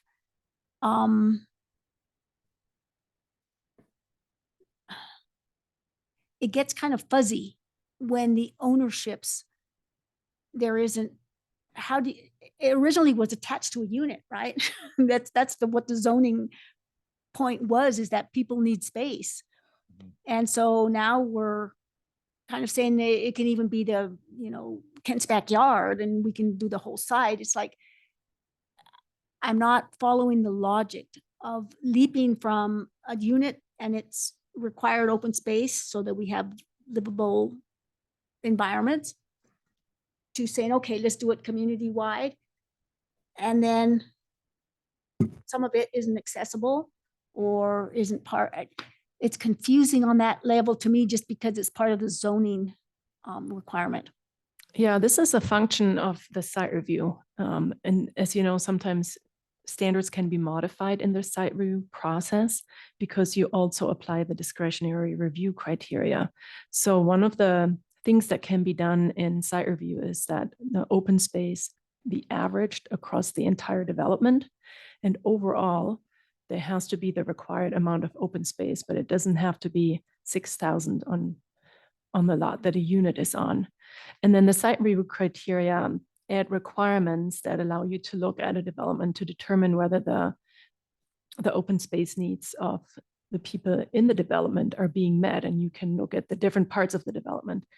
So one of the things you can look at is, do you think that with the open space that's provided in Outlot A, that the open space needs of the new dwelling units on the western end of the sites are going to be met adequately or not? So it's kind of a balance. It can be averaged and done differently, but you also look at that to make sure that it's appropriate. Do we know what that equals to? If we just take the Outlot A, or and don't have the pond? Well, and you would actually look at all of the open space that's available to those units. It's already, the open space calculation is a combination of the private open spaces in the green plus Outlot A plus Outlot B. And so we've determined already tonight that Outlot A, B, and the private open spaces exceed the site review criteria for the zoning. Okay, but the question is, does it meet it, does it not? And I think, so if we can establish that it meets the criteria, then we don't really have a lot to say about it. And I think the question goes back to Laura. I understand and sympathize with your concern about the ownership and so forth. Do you feel that that has been addressed for you? Yes. Okay. Yeah, I'm good. I think if staff are not worried about it and they're not worried about, future ownership of the parcels, then I'm okay. If we don't need to add anything to the agreement, then I will respectfully close this line of inquiry. Okay. Any other questions from board members, including George, who I can't see you, George, so you'll just have to unmute and shout on this particular topic. George is good. Okay, Kurt, you good? I'm good. Okay. All right. Any other issues, concerns board members might have for us to deliberate before we get to motion making? Okay, Kurt. I have one other potential transportation related issue that I'd like to raise. When I was out there walking around, there were a bunch of other people walking up and down 55th Street, which was great, mostly walking their dogs, and a lot of them, it looks like, headed north towards East Boulder Community Rec Center, East Boulder, that area, and South Boulder Creek Path and so on. So that's wonderful. There's a sidewalk on the west side. this project will create a sidewalk on the east side of 55th, but only as far as the north end of the lot, right? And then it ends. And so, and there are a number of houses also further south in the Greenbelt, Meadows or whatever that area is called on the east side that, you know, would probably want to walk north, and then they end up at the end of a sidewalk. And so my thought is, gee, it would be nice to have an improved pedestrian crossing at the north end of this parcel so that people can get across 55th and safely and continue on north on the sidewalk that exists. So my question for Hella is, do you feel that there is, what's the term, something nexus, adequate nexus? What? Rational nexus, thank you. Rational nexus in this project to justify an improved pedestrian crossing at that point? Did you? We've got, Also, if we Did can you get even. what I was acquire we've that. got someone here who's raising her hand. Come on up.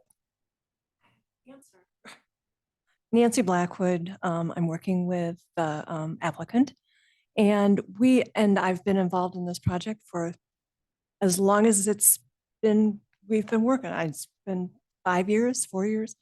And that was one of the first things that we mentioned, was that if we were going to be required to put the sidewalk all the way up to the end, we would then be forcing people to cross at a place where the sight distance is very, very inadequate. You're right on a curve and you're asking people to literally come off, and it's very, very dangerous.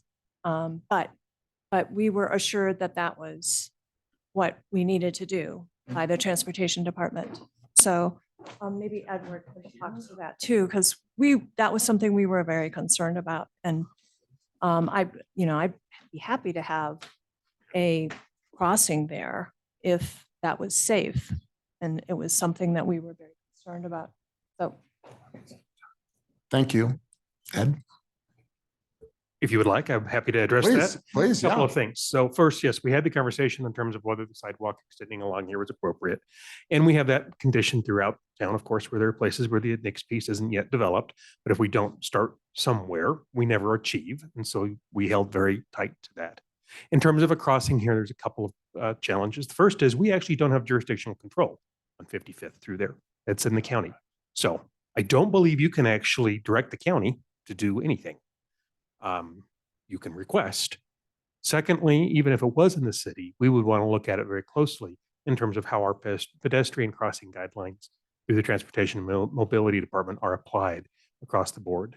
We've done that very purposefully to try and ensure that we have a robust network that meets safety standards, meets concerns. I wouldn't want to arbitrarily introduce a crossing here with improvements that don't necessarily meet what we've looked at and applied across the entire community, ensuring that we provide an adequate, more than adequate system that meets safety, meets needs. So those would be my initial thoughts in terms of trying to put something into this site review on a requirement.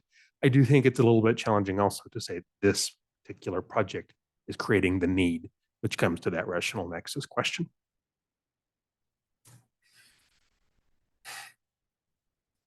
So, will this project require substantial street repaving of 55th at any section along there?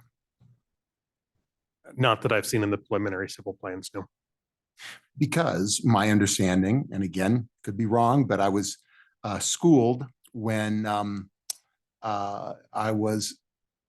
when we undergo a street repaving project, it requires us to apply ADA and universal design concepts. So whenever you see a neighborhood suddenly get ramps and the red bumped blocks, etc., Many times that is due to the streets being repaved.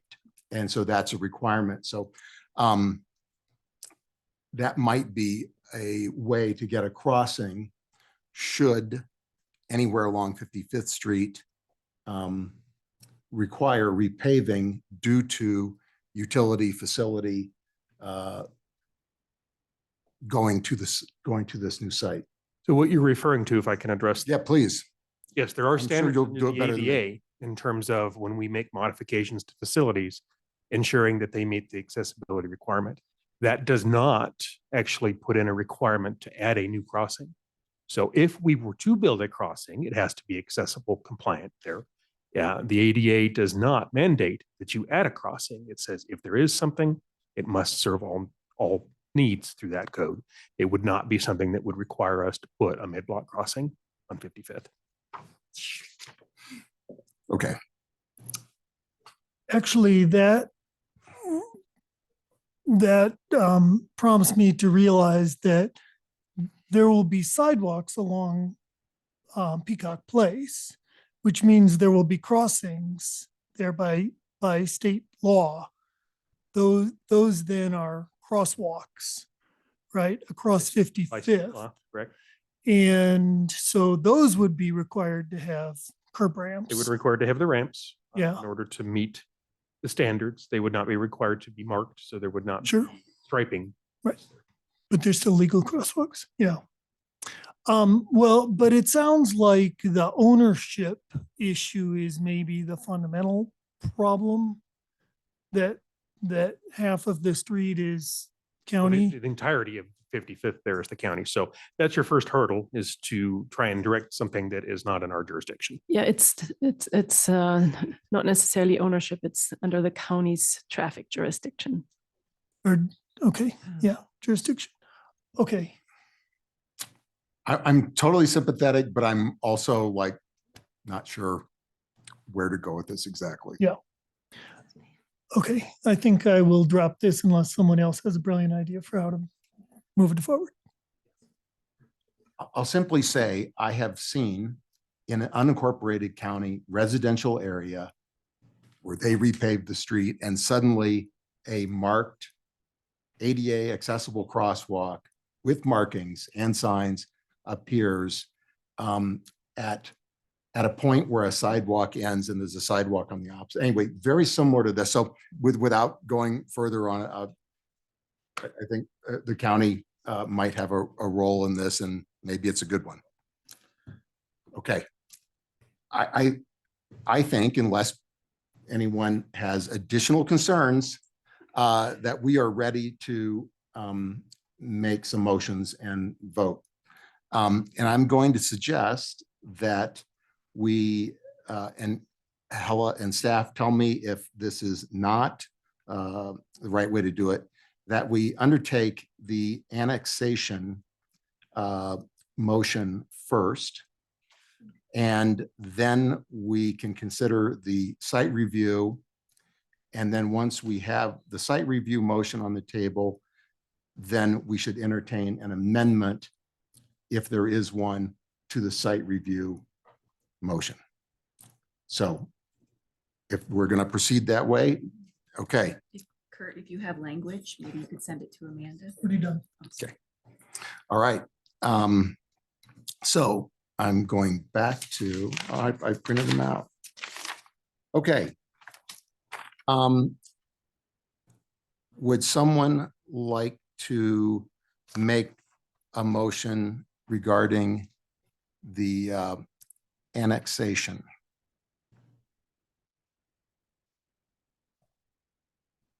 Sure, I'll make a motion. Okay. Oh, ML? Motion to recommend to City Council approval of the proposed annexation of the property located at 56991 South Boulder Road with an initial zoning designation of residential -low to RL2, and with the proposed wetland mapping, all pertaining to case number LUR 2020-00057, incorporating the staff memorandum as findings of fact and subject to the terms and conditions of the proposed annexation agreement in attachment D. I second. We have a motion and a second. As motion maker, ML, would you like to speak to this motion? I do. I think that the original reason for doing this, that the Kent family was finding it impossible to live without water and services, and it's in the perfect location as far as our Boulder Valley Comp Plan directions and guidance insofar as what we annex. I think that the process that got us to the point where we have 6 units of affordable housing and some significant middle income opportunities there as well. This has become a win-win for everybody, and I'm happy to pass this forward to City Council so that this annexation can, after I was trying to see how long it's been, after all these years, can move forward.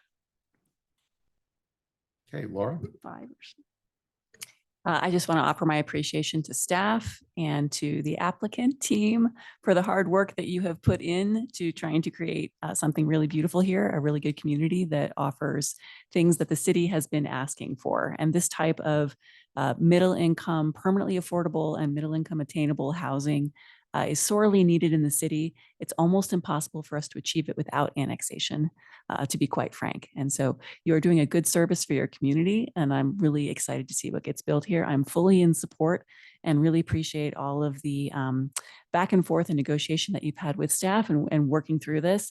I think you've come up with something really, really great. So thank you. Kurt, any comment? Okay. I'll make one comment. I'm in support of the motion and the development and the annexation. For those of us that have been around town for a little while, there's a bit of irony here in the proximity of this project to the Hogan Pancoast project.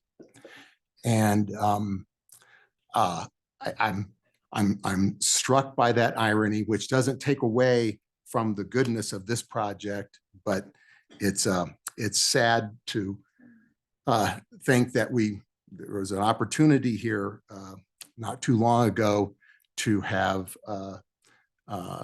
significantly more housing in our city. I also, since the city pushed Open Space and Mountain Parks to buy the Hogan Pancoast property against their wishes and against any particular, that property did not fulfill any particular open space value or desire by the department to add that to their inventory. We have a property that is inaccessible to the public and with no plans for accessibility anytime soon. And I think that that's a shame for the families, the kids, the residents of this new development. And anyway, I think that's a shame. And I think that it's something I'm going to continue to pursue with OSMP and the Open Space Board of Trustees, because I think this development changes the requirement for access for the Hogan Pancoast property. So having said that, now I've got that off my chest, I think we're ready to, George, do you have anything you want to say? No, I'm ready. Let's roll. Okay, then we'll go to a vote. I'll restate the motion and then we will vote. The motion is motion to recommend to City Council approval of the proposed annexation of the property located at 5691 South Boulder Road with an initial zoning designation of residential low 2 RL2 and with the proposed wetland mapping all pertaining to case number LUR 2020-00057, incorporating this staff memorandum as findings of fact and subject to the terms and conditions of the proposed annexation agreement in attachment D. I'm going to start with you, ML. Yes. Laura, Yes. Kurt, Yes. George, Yes. and I am yes. Okay. Yay, you have a recommendation from planning board to council to proceed with the annexation. Next, I would like to entertain a motion regarding site review. And if we, great, you can make that motion. And then after a motion and a second, if anyone has an amendment, we can then talk about that. I move to approve site review case number LUR 2020-00058, incorporating the staff memorandum and the attached site review criteria checklist as findings of fact and subject to the conditions of approval recommended in the staff memorandum. Second. Okay, we have a motion and a second.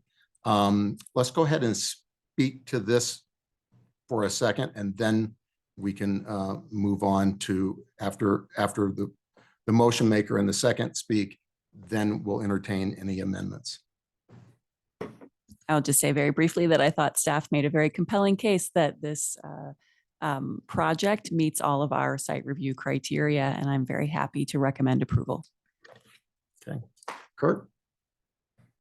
Yeah, and I agree. I don't need to repeat everything that's already been said, but I think that this is a great design overall. And I think that it's something that will be of great benefit to the city and hopefully also to the Kents. Okay, any other commentary, or are we ready to go to any amendments? Okay, do I hear any amendments to the main motion? Kurt?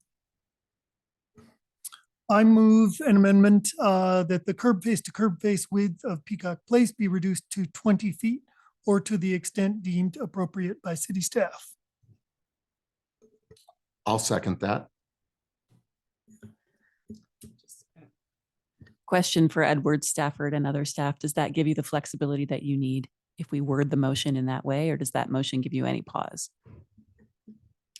I may look to Hella for a little bit of this. It gives me a little pause just in terms of the criteria that we should apply for something other than 20 feet and making sure we're clear. Hella, do you want to? Yeah, I think that my recommendation would be to qualify that, provided that the reduced width meets Boulder Revised Code and City of Boulder Design and Construction Standards. Yeah, I was thinking that maybe the requirement could be that the plans be revised to show a reduced width without being specific about what that is, or maybe saying up to 20 feet. Amanda, would you be able to put that up? Because I do say be reduced to 20 feet or to the extent deemed appropriate by city staff.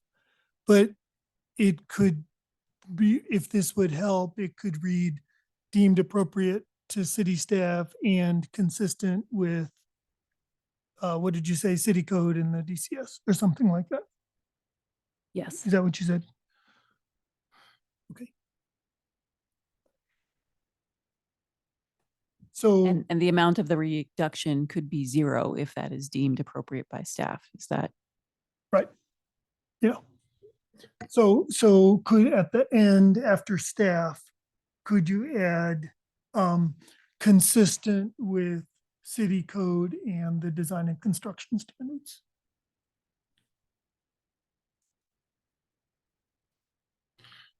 Maybe we could, to the extent deemed appropriate by city staff, to minimize the amount of land devoted to the street system. Yeah, So, which is the goal. And yeah. that's actually coming from the annexation. No, it's actually a site review criterion. Oh, that's a site review criteria. Yeah. Perfect. Yes. To minimize the amount of land devoted to the street system. Is that correct? The amount of land street system, devoted to that's the street correct. system. Yep. I may recommend rather than devoted to the street system, the amount of land dedicated to paved surfaces, to be very clear. Or you could just say the amount of pavement.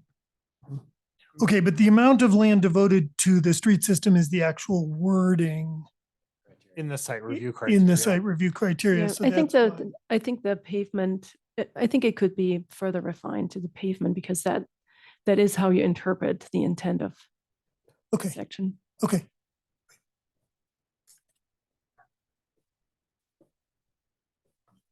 Can we put a comma after pavement? And can we add and consistent? So I think you can just say to minimize the amount of pavement. Minimize the amount of land devoted to pavement. There you go. I think you do need an of there.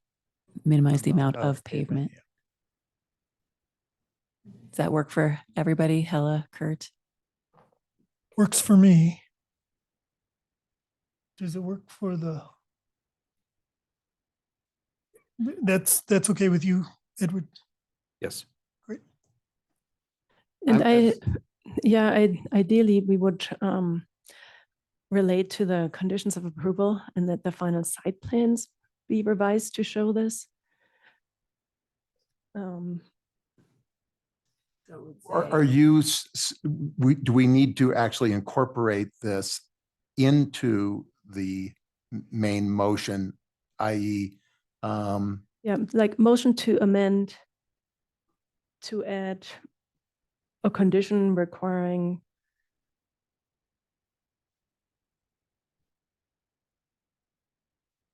to add a condition of approval.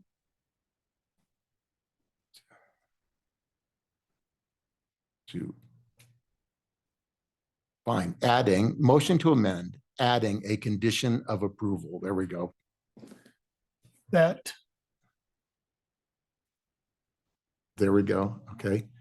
That the final site plans be revised to show. So remove the to after amend.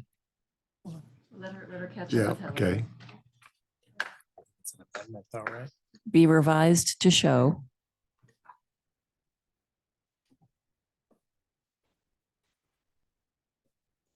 The curb face to curb face width of Peacock Place reduced to 20 feet. So I could think you can delete the B.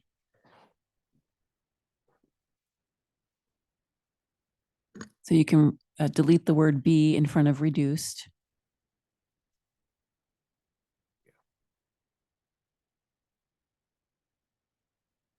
And I think you can remove the second to in the first line. Motion to amend, adding a condition of approval. That the final site plans be revised to show the curb face to curb face width of Peacock Place be reduced to 20 feet or to the extent deemed appropriate by city staff to minimize the amount of pavement consistent with city code and the design and construction standards. Does that make everybody happy? Yes. So without objection, then we've adopted the changes made by the motion maker and the second. So, okay, without objection. Now we vote on the motion to the subsidiary motion. Okay. So, thank you. So, any additional debate on the amendment? Are we ready to vote? Ready to vote? And do you have a second? Yeah, I seconded. Okay. So, we have a motion to amend, adding a condition of approval that the final site plan shall be revised to show the curb face to curb face width of Peacock Place reduced to 20 feet or to the extent deemed appropriate by city staff to minimize the amount of pavement consistent with the city code and the design and construction standards. Okay, we're going to begin with you, George. Yes. ML, Yes. Laura, Yes.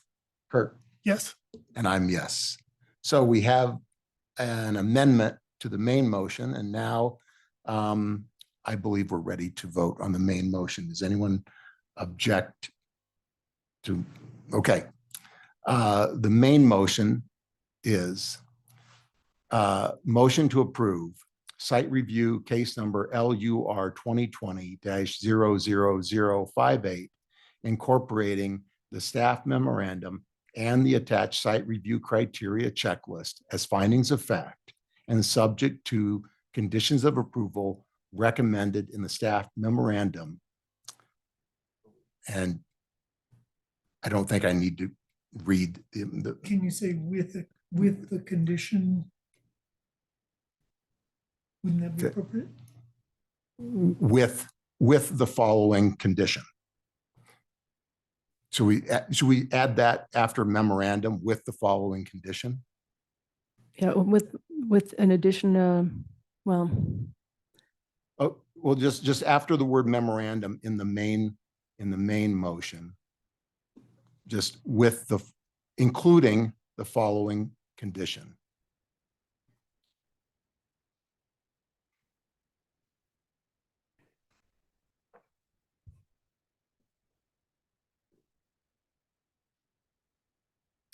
Are you good with that, Helen?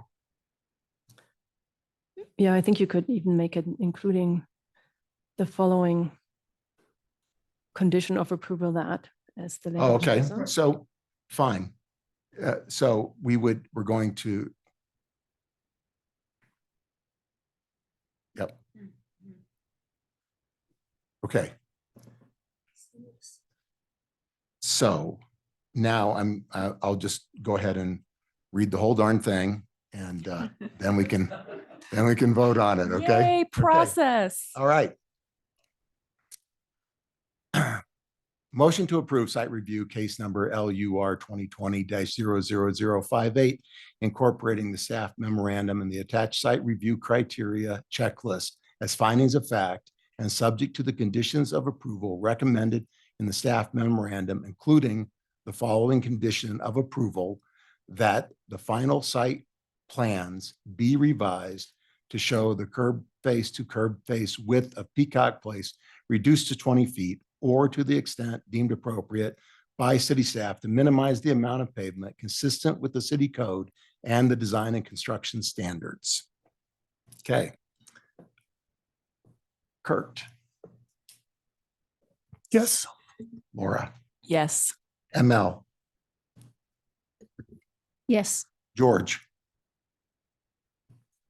Yes. and I'm yes. Okay. I believe that concludes this agenda item. Congratulations to the applicants, and maybe longer than people expected, but it's never shorter than you expect, so. Hey, they're 5 years into this. Yeah, right, okay. Another couple of hours is, Right. Thanks for bearing with us, folks. We got there. yeah, and thank you for what you did. Development in Boulder is not for the faint of heart, but you finally made progress. Okay. Matters from the planning board. Well, does any board member have anything they want to discuss? Matters from the planning director. I see Brad headed up here.